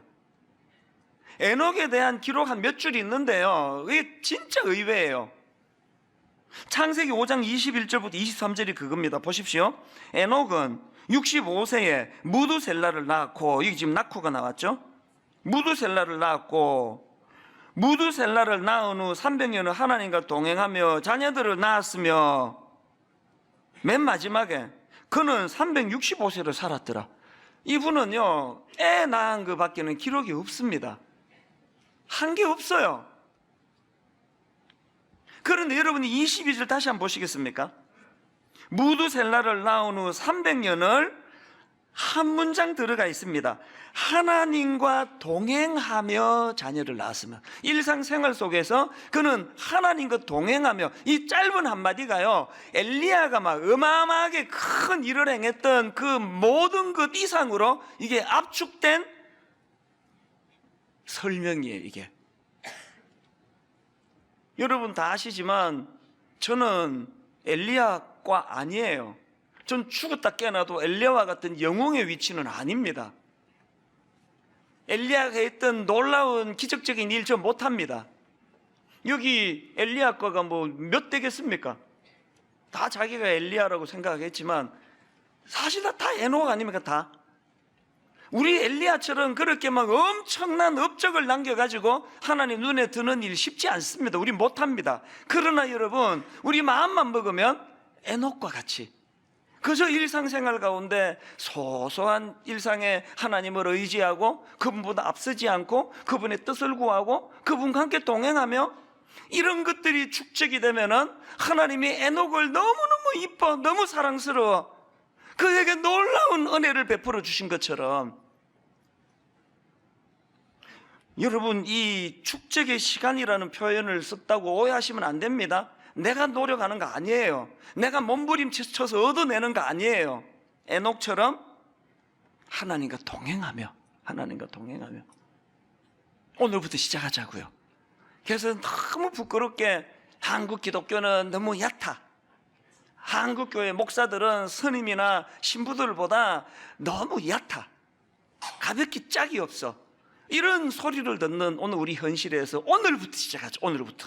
오늘부터 조금씩 영적으로 주님과 동행하며 축적이 이루어져 감으로 말미암아 이제 내년 이맘때쯤 돼서는 조금 더 축적이 있고, 후내년 이맘때 돼서는 또 조금 더 축적이 있는 그런 주님의 자녀로 영적으로 성장해 나가시는 그런 믿음의 자녀들 되시기를 주님 이름으로 축복합니다. 그 모든 크리스찬들이 다 그렇게 하시겠습니다만, 이제 저 역시도 이 살아가면서 이제 제 삶의 어떤 그 지침이라 그럴까요? 이 가이드가 되는 그런 말씀도 성경 구절들이 이제 몇 개 있습니다. 그래서 그때 그것을 다시 이제 떠올리고 또 되뇌이곤 하는데요. 그 중에 하나가 그 빌립보서 4장 11절 12절 말씀입니다. 내가 궁핍함으로 말하는 것이 아니니라. 어떠한 형편에든지 나는 자족하기를 배웠노니 나는 비천에 처할 줄도 알고 풍부에 처할 줄도 알아. 모든 일 곧 배부름과 배고픔과 풍부와 궁핍에도 처할 줄 아는 일체의 비결을 배웠노라. 제가 왜 이 구절을 내 삶의 그 지침으로 삼는 구절로 이것을 제가 묵상하는가 하니까요, 여기 나오는 이 자족하기를 배웠노니라는 이 말씀 때문입니다. 자족은 저절로 그 좋은 성격 좋은 부모 만나가지고 이렇게 자족이 저절로 이렇게 얻어지고, 또 성격이 좀 나쁜 부모 만나가지고 자족이 처음부터 없고 이런 게 아니고, 자족은 습득해 가는 거라는 거예요. 자족은 배워가는 거랍니다. 생각해 보면은 참 이게 진리 중에 진리인 것 같습니다. 여러분, 구약의 이스라엘 백성들 한번 생각해 보십시오. 그렇게 이집트의 종살이로 신음하던 그들을 기적같이 홍해를 건너 그들을 광야로 이제 젖과 꿀이 흐르는 가나안으로 인도하는 그 여정길인데요. 40년 광야 생활 내내 하여튼 안 빠지고 나온 게 원망과 불평 아닙니까? 이것 때문에 죽겠다, 저것 때문에 죽겠다.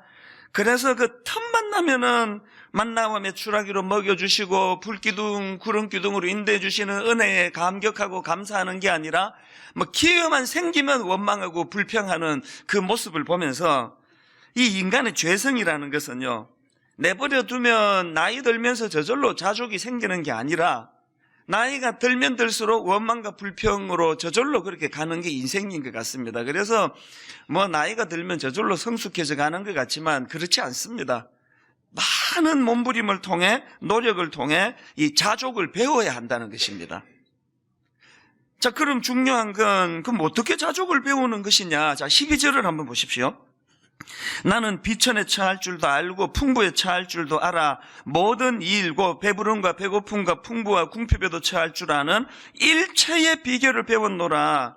지금 바울이 자기가 언제 자족을 배운다고 이야기합니까?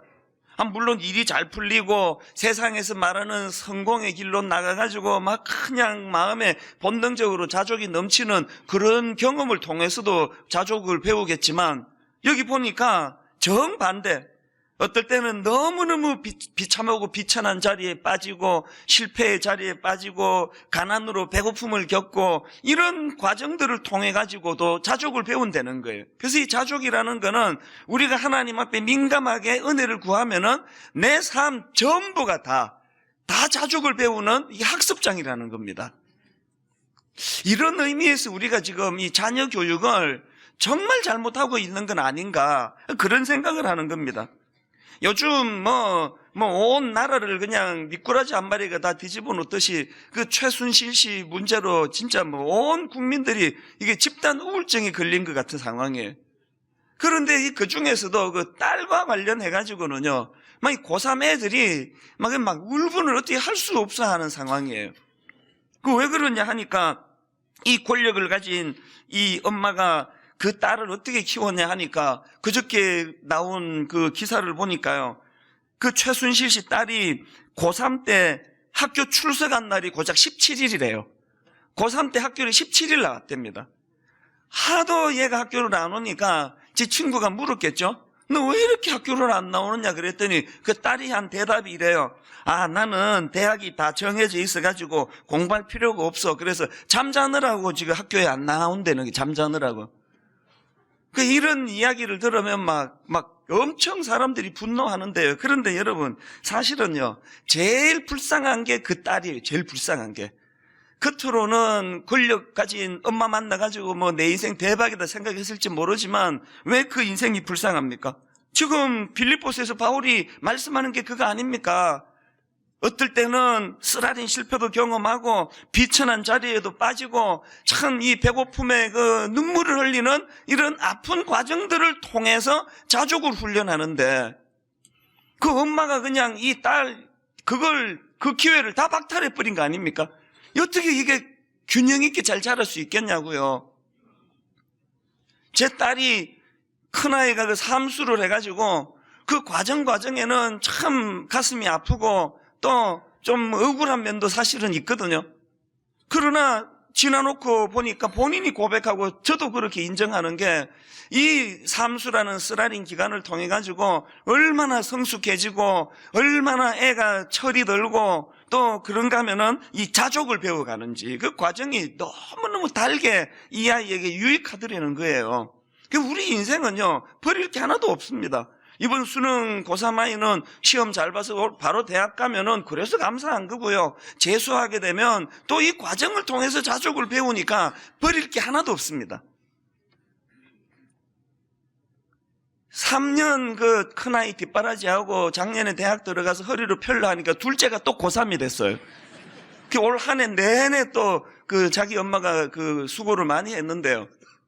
이제 목요일 날 수능 시험을 봤잖아요. 수요일 날 아침에 제가 얘를 데려다 주면서 제가 안심시키고 위로하느라고 이렇게 말했습니다. 너무 걱정하지 마라. 내일 수험장 들어가면은 이제 아빠가 네가 그동안 애쓴 만큼 결과가 나오도록 열심히 기도할게. 그랬더니 이 녀석이 화들짝 놀라면서 아빠 그렇게 기도하면 안 돼요. 내가 노력한 것 이상으로 나오도록 기도해야지. 노력한 만큼 나오도록 기도하시면 안 됩니다.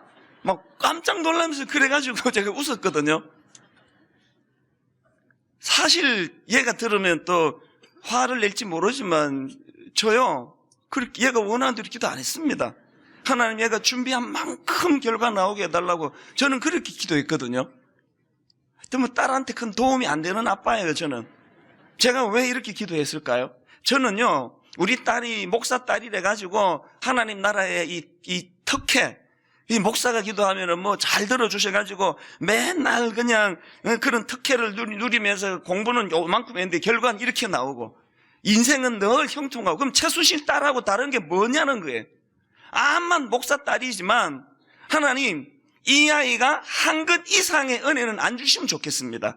그래서 자기가 노력을 안 했으면 쓰라린 실패를 경험하고 참 내가 노력 안 하면 이런 아픈 일이 일어나는구나, 이런 과정을 겪으면서 뭘 배운다고요? 자족을 배운다. 자족을. 오늘 이런 면에서 우리 부모들, 특히 한국의 엄마들이요, 그 이사야서에도 나와 있지 않습니까? 네가 물 가운데로 지날 때 내가 너와 함께 하겠다. 그 위험한 불 가운데로 지날 때 그것 때문에 네가 망하지 않도록 하겠다는데, 애들이 뭐 물 가운데로 뭐 지나봐야 뭐 하나님 은혜를 알죠.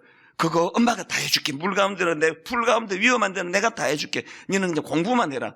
그래가지고 막 대한민국의 엄마들 믿으면 막 하늘을 찌릅니다. 막 그런 불과 물을 통과하는 연단의 인물이 돼가지고 막 한국의 엄마들은 막 믿음이 엄청 좋은데요.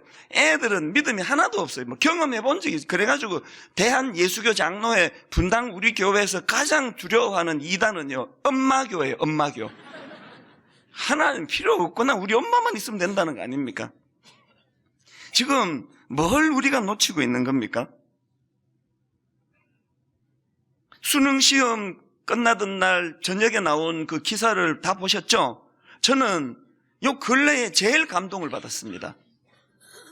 어떤 수험생 하나가 이제 시험 보러 갔는데, 우리나라 이 수능은 무서운 거 아시죠? 핸드폰 갖고 들어갔다가 들키면은요 바로 그 자리에서 시험 탈락이 되고요. 그게 다가 아니에요. 내년 시험 자기까지 박탈이 돼요. 이렇게 무서운 법을 갖고 있는 나라인데 그 수험생 엄마가 도시락을 싸주면서 어떻게 하다가 자기 핸드폰을 그 도시락에 떨어뜨린 거예요. 그럴 수 있지 않습니까? 그리고 얘가 이제 1교시 국어 시험을 보고 있는데 엄마가 싸준 도시락에서 전화벨이 울린 거예요. 아마 내 생각해 보니까요, 그 엄마가 이제 애 보내고 한숨 돌리고 전화기가 없어가지고 이게 어디 갔냐 그래서 확인 전화하느라고 번호벨을 아마 울린 것 같아요. 바로 그 자리에서 이 아이가 각서 쓰고 퇴장당했습니다. 더 가슴이 아픈 게요, 얘가 재수생이에요. 작년에 이미 그 쓰라린 아픔을 경험했던 그 기억이 있는 아이인데요, 1교시 치다가 중간에 쫓겨났습니다. 이게 얼마나 부모 원망이 되는 이야기겠냐고요. 그랬는데 여러분, 그날 저녁에 저는 진짜 감동을 받았습니다. 그렇게 쫓겨난, 시험장에서 쫓겨난 그 학생이요, 수험생들이 보는 어느 인터넷 카페에다가 이제 글을 올렸는데, 자기 심정의 글을 올렸는데요, 뭐 자기 엄마를 원망하고 자기 인생은 재수가 없다 막 그렇게 비관하고 그런 글이 아니에요. 그런 글이 아니고 두 가지 거기다가 글을 썼는데, 하나는 뭐냐, 같은 교실에서 시험 본 그 딴 학생들에게 사과하느라고, 그 집중하는 시간에 전화벨 울려서 미안하다고, 그런 여유로운 그 사과의 글을 올리고, 또 하나는요, 자기는 원래 갖고 있는 꿈이 있기 때문에 괜찮다고, 내년을 기약할 거라고, 그렇게 하면서 그렇게 안도의 글을 거기다가 올렸는 걸 제가 기사를 보면서요, 야, 그 엄마가 누군지 몰라도 그 전화벨, 그 전화기 그 도시락에 빠뜨린 건 실수지만 애 진짜 잘 키웠다. 이 자족 아닙니까? 자기 실수 때문도 아니고 엄마 실수로 1년에 그 고생한 게 물거품이 된 그 상황에서도 이렇게 여유롭게 자족할 수 있는 게 저는 이 집일 때 예수 믿는 집이면 좋겠는데 그럴 것 같아요. 그랬으면 좋겠어요. 오늘 우리가 자녀들에게 또 우리 자신에게 이런 자족이 있습니까? 어떤 상황에 처하든지 간에 그 상황을 딛고 넘어설 수 있는 힘, 이 자족은요, 하나님이 내게 허락하신 모든 내 생활 가운데 거기서 제가 배워서 얻을 수 있는 힘이 이게 자족이라는 겁니다. 그런데 여기서 한 가지요. 그러면 이 자족이라는 것이 또 감사라는 것이 그렇게 어떤 상황에서든지 그 상황을 뛰어넘는 능력이고 또 그 자족은 배우는 것이라면 그러면 여기서 전제가 뭡니까? 이 자족에도 감사에도 등급이 있을 거 아닙니까?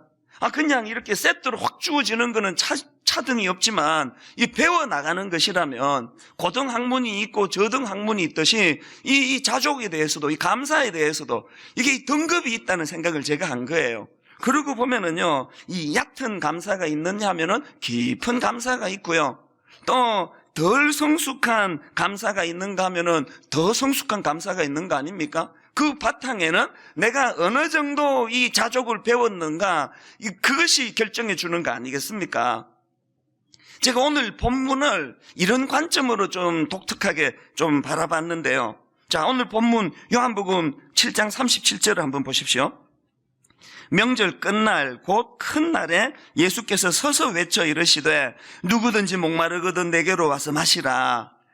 유명한 말씀인데요. 중요한 건 예수님이 이 말씀을 언제 외치셨나? 이 명절 끝날에 외쳤다는 거예요. 여기 나오는 명절은 이스라엘의 3대 절기 중에 하나인 초막절입니다. 초막절. 무슨 근거로 그렇게 말할 수 있느냐? 요한복음 바로 그 앞에 나오는 요한복음 7장 2절을 보십시오. 유대인의 명절인 초막절이 가까운지라. 이 초막절은 이스라엘의 3대 그 명절인데요. 자, 신명기 16장 16절에 보니까 너희 가운데 모든 남자는 1년에 3번 곧 무교절과 77절과 초막절에 내 하나님 여호와께서 택하신 곳에서 여호와를 배웁되 빈손으로 여호와를 배웁지 말고. 여기 나오는 무교절, 77절, 초막절 이게 3대 절기 명절인데요. 근데 이 이스라엘의 이 절기가 이게 헷갈리는 게 뭐냐면 이름이 하나만 있는 게 아니에요. 예를 들면은 이 본문에 나오는 이 초막절을 또 수장절이라고 그렇게 부르기도 하는 겁니다. 출애굽기 23장 16절입니다. 맥추절을 지키라. 이는 내가 수고하여 밭에 뿌린 것의 첫 열매를 거둠이니라. 수장절을 지키라. 이렇게 나오거든요. 여기 나오는 수장절이 아까 본문에 나오는 초막절의 다른 이름이에요. 그 왜 헷갈리게 그 같은 명절을 이름을 이렇게 다르게 부르느냐? 그 왜 그러냐 하니까요. 원래 이 구약의 절기, 이 명절들은 이 농사와 관련된 그런 절기인데요. 거기다가 이 하나님의 은혜, 이 과거에 주신 은혜의 역사, 이거를 더 덧붙여가지고 결부시켜가지고 만든 게 구약의 명절이거든요. 방금 읽어드린 출애굽기 23장 16절을 이 관점을 한번 보십시오. 맥추절을 지키라. 이는 내가 수고하여 밭에 뿌린 것의 첫 열매를 거둠이니라. 수장절을 지키라. 이는 내가 수고하여 이룬 것을 연말에 밭에서부터 거두어 저장함이니라. 여러분, 여기 나오는 맥추절, 수장절 이게 다 지금 농사랑 연관이 있는 걸 알 수 있는 거 아닙니까? 그렇게 1년 중에 이제 마지막 추수 때 마지막 추수에 대한 하나님께 드리는 감사가 이게 수장절인데요. 이걸 광야 생활에 자기 조상들의 광야 생활에 하나님이 어떤 은혜를 주셨는가로 결부시켜가지고 이게 초막절이 된 거예요. 그러니까 오늘 본문에 나오는 명절 끝날, 또 그 다음에 수장절, 또 그 다음에 초막절, 이게 사실은 다 한 이야기예요. 이게 한 절기인데 이렇게 지금 각각 다르게 표현이 되는데 제가 이제 이 추수감사절을 맞이해가지고 묵상하다가 여기에서 제가 포인트 하나를 찾아낸 거예요. 이게 뭐냐 하니까요. 우리가 삶 속에서 하나님께 드려야 될 이 감사의 3단계. 이 이름에서 제가 이거를 이제 뽑아냈는데 이걸 한번 살펴보려고 합니다. 자, 여러분, 우리가 이 땅을 살아가면서 하나님께 드려야 될 이 세 단계 감사가 있는데요. 첫 번째 단계, 제일 낮은 단계의 감사가 뭐냐? 이게 수장절적인 감사예요. 앞에서 말씀드리지 않았습니까? 이 수장절이라는 것은 이 농사예요. 수고하여 뿌린 것이 이렇게 참 결실이 되고 열매가 맺어지는 것에 대한 이 감사, 이거를 표현하는 절기가 수장절이에요. 그래서 이 수장이라는 뜻 자체가 열매를 거두어 곳간에 저장한다, 그런 의미거든요. 그러니까 1단계 우리가 감사해야 될 이 수장절적인 감사는 어떤 거예요? 현재적인 감사. 참 이번 여름, 이번 또 봄, 이렇게 어렵고 저렇게 힘든 가운데서도 하나님이 은혜 주셔서 올 한 해 참 여기까지 올 수 있었다. 이게 수장절적인 감사예요. 일상 속에서 하나님께 드리는 감사. 그런가 하면은 1단계를 이제 뛰어넘어가지고 우리가 2단계로 감사해야 될 감사가 뭐냐 하니까 초막절적인 감사입니다. 초막절은 그 수장절의 다른 이름이라고 말씀드리지 않았습니까? 이제 한 해의 농사를 돌아보면서 참 감사하는 그 수장절에 그치지 않고 자기 조상들이 홍해를 건너는 과정에서 광야 생활할 때 하나님이 어떤 은혜를 주셨던가를 기억하고 그걸 감사하는 게 초막절이라고 그러지 않았습니까? 그래서 이스라엘 백성들은 이 초막절에 예루살렘 성전을 순례해야 되는데요. 예루살렘으로 가는 그 여정에 초막을 치고 살면서 그 초막에서 광야에서 자기 조상들을 먹이시고 입히신 하나님의 은혜를 기억하는 그런 그 행사들을 가졌다는 거예요. 제가 이번 추수감사절을 앞두고 일주일 동안 설교를 준비하면서 이 수장절적인 감사, 올 한 해 동안 이렇게 부족한 종을 통해서도 분당 우리 교회가 큰 어려움 없이 시험 없이 건강하게 한 해가 잘 가게 된 거 진심으로 감사했습니다. 이 수장절적인 감사예요. 그런가 하면은 지난 주간 내내 제 마음에 뜨거움이 밀려왔던 게 뭐냐 하니까 이 초막절적인 감사예요. 제가 태어나서 56년의 세월을 사는 동안 제가 제 재료를 알잖아요. 제가 가지고 있는 성격, 제가 가지고 있는 IQ, 제가 가지고 있는 이런저런 재료들을 제가 아는데 이 참 별로 좋지도 않은 이 재료들을 가지고 하나님이 어떻게 내 인생을 이렇게 인도해 주셨는지. 그런가 하면은 내 윗대 우리 아버지 어머니 때에 아버지가 금식 기도하다가 돌아가시는 가정의 위기가 오고 이 자녀들이 그냥 오남매는 어떻게 되나 많은 걱정이 있었는데 하나님이 어떤 그 광야의 연단의 과정에 은혜를 주셔서 우리 가정이 하나같이 이런 은혜를 누리게 되었나? 자격이 없는데 우리 아버지 어머니 세대를 넘어 우리 할아버지 할머니 세대에 하나님이 어떤 은혜를 주셔서 우리 할머니 예수 믿게 하시고 그 영향을 오늘까지 누리게 되었나? 그래서 저는 이 수장절적인 감사도 참 감사했지만 이번에 특히 이 초막절적인 감사, 저와 우리 형제들과 우리 부모님과 우리 할아버지 할머니에 이르기까지 하나님 갈수록 영적으로도 풍성한 그런 가문으로 만들어 주시기 원합니다. 우리나라도 마찬가지 아닙니까? 여러분 지금 우리나라를 위해 기도해야 될 때 아닙니까? 세상에 여러분 우리가 그동안 모르고 있어서 그냥 발 뻗고 잠을 잘 수 있었지 이 집 나라 돌아가는 상황이 이랬다면 우리 잠 못 잘 상황이에요. 이 무슨 나라가 이렇습니까? 어떻게 그 최순실이라는 그 여자 하나에게 이렇게 휘둘리는 이런 나라가 어딨냐고요. 제가 그 입시생 학부모로서 내 의의가 화도 안 나요. 그 최순실 씨 딸 그 이화여대 붙여주려고 그 엄한 남의 집 두 아이 성적을 깎아내렸대잖아요. 뭘 믿고 우리가 입시를 안심하고 머리 싸매고 공부하겠냐고요. 진짜 참 가슴이 답답한. 사실은 제가 어제 촛불 집회 가려고 했습니다. 딴 뜻이 아니고요. 너는 현장에 사는 게 기도하고 싶었습니다. 하나님이 이렇게 그냥 울분을 가지고 모여든 이 현장에 하나님 함께 해주시고 이렇게 부실한 나라 가운데 눈물로 모여든 이곳에 이게 하나님 또 여러분 우리 세월호 때 겪었잖아요. 이 시스템을 바꿔요. 시스템을. 세월호 때 그냥 이 시스템을 바꿔야 될 좋은 기회를 미친 듯이 싸우다가 지금 바꾸어진 시스템이 하나도 없잖아요. 지금 이게 또 이렇게 갈까봐. 그래서 하나님 이게 뭐 여당 야당 할 것 없이 보수 진보 할 것 없이 모두가 머리를 모아가지고 우리가 만들어야 되는 시스템이에요. 저는요 미국의 트럼프 대통령 된다고 막 걱정들 하는데 사실은 별로 걱정 안 해요. 미국은요 제가 알기로 시스템이 갖춰져 있는 나라예요. 그러니까 누가 대통령이 되든지 엉터리를 하면 바로 문제가 생기게 돼 있는 그 구조가 돼 있거든요. 그러니까 여러분 기도하셔야 돼요. 하나님 이 나라가 이번 기회에 시스템이 갖추어지도록, 그래서 그 비선 실세 이런 말은 다시는 나올 수 없도록 만들어야 돼요. 교회 구조도 마찬가지예요. 그 담임 목사 한 사람의 도덕심을 의지해서 가는 구조는 반드시 타락하게 돼 있습니다.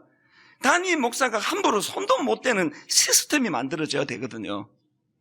이런 게 하나도 안 갖춰져 있는 이 나라가 한강의 기적을 이루고 지금까지 이렇게 나라가 굴러가고 이렇게 가는 거, 이게 바로 하나님의 은혜 아닙니까? 이걸 깨닫는 게 이게 초막절적인 감사예요. 우리가 잘나고 똑똑해서 이렇게 된 거 아닙니다. 우리 가정도 마찬가지예요. 그 옛날 우리 어른들이 늘 은혜로 그 눈가가 촉촉해지시면서 부르시던 그 찬양이에요. 지금까지 지내온 것 주의 크신 은혜라, 한이 없는 주의 사랑 어찌 이루 말하랴. 우리 어른들의 이 감격, 참 하나님이 우리 이때 어른들부터 그 광야 생활서부터 어떤 은혜를 주셔서 오늘 우리가 여기까지 올 수 있게 되었는가. 그래서 올 한 해 월급 좀 오른 거, 올 한 해 뭐가 복금 당첨된 거 이런 감사도 우리가 감사지. 그런 얕은 감사, 그것도 중요한 감사지만 더 그 근원적으로 나의 나 된 것, 참 하나님의 은혜입니다. 여러분, 우리가 이 수장절적인 감사에서 이 초막절적인 감사, 제가 상징적으로 이름을 그렇게 붙여본 거예요. 그런가 하면 우리가 도달해야 될 마지막 지고지순한 세 번째 단계의 감사가 뭐냐? 요한복음 7장 37절적인 감사예요. 무슨 말입니까? 자, 37절 38절을 다시 보십시오. 명절 끝날 곧 큰 날에 예수께서 서서 외쳐 이르시되 누구든지 목마르거든 내게로 와서 마시라. 나를 믿는 자는 성경에 이른 것 같이 그 배에서 생수의 강이 흘러나오리라 하시니. 여러분, 이 명절 끝날 이게 그 초막절을 배경으로 한다 그러지 않았습니까? 류모세 목사님이라는 분이 이 쓴 자료를 제가 보고요, 은혜를 참 많이 받았습니다. 이 37절 누구든지 목마르거든 내게로 와서 마시라는 이 말씀 자체도 이게 은혜 덩어리인데요, 배경을 아니까 막 이게 울컥울컥 눈물이 나는 거예요. 이 배경이 어떤가 보니까요, 이 초막절 기간 동안에 이 제사장 뜰에서는요, 그 예루살렘 성전을 방문한 순례객들을 위한 두 가지 행사를 했다는 거예요. 첫 번째 행사가 뭐냐? 물을 붓는 관제의식을 했답니다. 이제 초막절이 되면은 대제사장은 실로암 연못에서 이제 물을 길어와 가지고 번제단 위에 그 물을 붓는 의식을 행했다는 거예요. 왜냐? 이 행사는 왜 하느냐? 이 초막절 전부터 내려야 될 이 이른 비의 축복을 간구하는 의미였답니다. 그래서 이제 그렇게 실로암 연못에서 생수를 떠와서 이제 이것을 이제 행렬이 쭉 제사장의 뜰로 들어오면은 제사장들은 은나파를 불며 이사야서 말씀으로 지은 찬양을 불렀답니다. 이사야 12장 2절 3절. 보라, 하나님은 나의 구원이시라. 내가 의뢰하고 두려움이 없으리니 주 여호와는 나의 힘이시며 나의 노래시며 나의 구원이심이라. 그러므로 우리가 기쁨으로 구원의 우물들에서 물을 기르리로다. 이 물을 부으면서 이런 노래를 불렀다는 거예요. 그런가 하면은 두 번째 그 행사가 뭐냐 하니까 번제단 남서쪽에다가 이 버드나무 가지를 세워놓고 이 버드나무 가지를 세워놓고 기도문을 낭송하는 의식이 있었다는 거예요.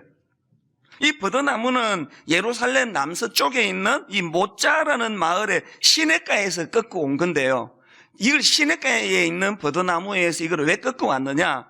물이 없으면 말라 비틀어지는 이 버드나무를 번제단 옆에 둔 건 상징 아니겠습니까? 물이 없으면 이렇게 말라 비틀어지는 이 버드나무처럼. 그래서 이제 이 순례객들이 그 주위를 한 바퀴씩 돌면서 시편 118편 25절을 25절의 말씀에 기도문을 낭송했다는 겁니다. 여호와여 구하옵나니 이제 구원하소서. 여호와여 우리가 구하옵나니 이제 형통케 하소서. 물이 없어 죽어가는 저 버드나무 가지처럼 물이 없으면 이제 내년을 기약할 수 없는 이 나라 이 광야 이스라엘에게 은혜를 주시옵소서. 이런 두 가지 행사를 하고 있었다는 거예요. 지금 그 곁에 서서 예수님이 소리치고 계시는 거예요. 누구든지 목마르거든 내게로 와서 마시라. 나를 믿는 자는 성경에 이른 것 같이 그 배에서 생수의 강이 흘러나오리라. 여러분 이 장면 한번 상상을 해보세요. 절기를 맞아가지고 많은 순례객들이 지금 모여있고 이 두 가지 행사가 치러지고 있는데 왜 예수님은 그 곁에서 소리를 치고 계시는 겁니까? 왜 그렇게 하시는 겁니까? 사람들이 지금 종교적인 절차는 열심히 하고 종교적인 절차에 따른 행사는 빠뜨리지 않고 하고 있지만 사실은 진짜 생수의 근원 대신 예수 그리스도가 그들에게 왔는데 영안이 어두워 그를 알아보지 못하는 무지한 인생들을 향한 예수님의 절규 아닐까요, 이게? 저는 이 모습을 상상을 하는데 이렇게 울컥 그렇게 눈물이 나는 거예요. 종교적인 형식은 다 갖추어가지고 번제단 위에다가 생수 붓는 이런 차질 없이 행하고 버드나무 가지를 꺾어가지고 세워놓고 이 죽어가는 이 버드나무가 말라 비틀어지는 것처럼 우리에게는 생수가 필요하다고 이런 종교적인 행사는 하고 있지만 실제적인 신앙은 죽어가고 있던 그들을 향해 예수님이 소리쳐 외치고 계시다면 제가 이런 상상을 해보는 거예요. 매주일마다 앞마당에서 예수님께서 지금 소리치고 계시는 건 아닐까? 이렇게 아름다운 찬양을 어디서 또 들으시겠습니까? 일주일 내내 그냥 설교 준비해가지고 군더더기 없애려고 몸부림친 설교를 하고 전문가 반주하고 다 갖춘 예배예요. 누가 예배 순서 가지고 지적하자면 지적할 게 하나도 없는 예배예요. 그런데 정작 진짜 생수 대신 예수 그리스도 알아보지 않고 종교적인 행위는 다 이루어지고 있지만 주님의 외침이 들리는 교회가 아닐까, 이 교회가? 탄식하시며 누구든지 목마르거든 내게로 와서 마셔라. 그런 종교적인 행위를 통해 구원받는 게 아니고 너희들의 목마름을 해결하기 위하여 십자가 지러 오신 예수 그리스도, 이 예수를 인격적으로 만나지 않고는 너희들 영혼의 회복은 없다. 너희들 인생의 목마름이 해결되지 않는다. 여러분 오늘 예배드리는 한 기퉁이에 서서 주님께서 외치고 있는 영이 죽어있는 분당 우리 교회 아닐까, 그 두려움이 제 마음을 엄습하는 거예요. 가정에 종교적인 신앙 문구는 벽에 적어놓고 뭐 평안, 샬롬, 구호는 다 있는데 오늘 여러분 가정 한 기퉁이에서 주님이 탄식하며 부르짖고 계시는 거 아닙니까? 누구든지 목마르거든 내게로 와서 마셔라. 누구든지 목마르거든 내게로 와서 마셔라. 나를 믿는 자는 성경에 이른 것 같이 그 배에서 생수의 강이 흘러나오리라. 무슨 뜻입니까? 모태신앙인데, 목사 가정인데, 장로집인데 여전히 목마른 거, 여전히 목이 말라, 여전히 목이 말라.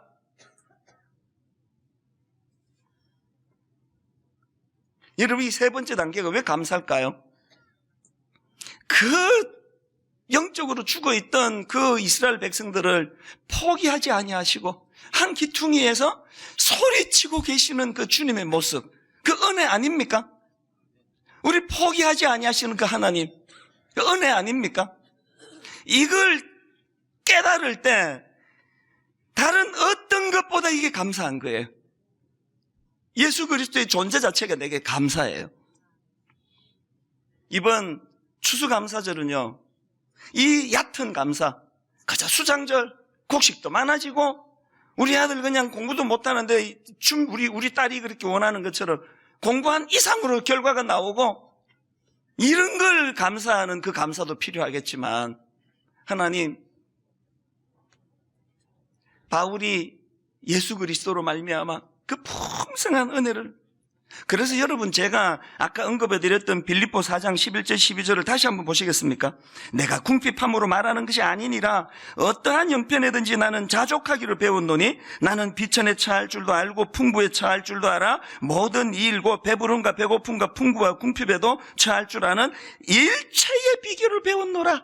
자기의 그런 어려운 상황, 이런 비천에 처하는 형편, 배고픔, 이런 과정을 통해 자기가 이 자족하기를 배웠는데, 그 자족의 비결이 뭐냐? 그게 13절이 13절. 내게 능력 주시는 자 안에서 내가 모든 것을 할 수 있느니라. 바울이 배운 게 뭐예요? 내가 절망에 빠질 때, 내가 억울하게 감옥에 갇힐 때, 내가 실패의 자리에 빠질 때, 아무도 내게 위로가 되지 않던 그날 밤 그 순간순간에 예수 그리스도 그분이 내게 이 상황에서도 자족할 수 있는 비결 되심을 그가 경험했기 때문에 지금 감옥에 억울하게 들어가서도 기쁨을 노래하는 빌립보서를 기록한 거 아닙니까? 결론을 맺습니다. 오늘 여러분이 추수감사절날 수장절적인 감사, 초막절적인 감사, 요한복음 7장 37절적인 감사, 맨 마지막에 예수 그리스도가 그 존재가 내게 감사인 그런 추수감사절을 보내는 저와 여러분 되시기를 바랍니다.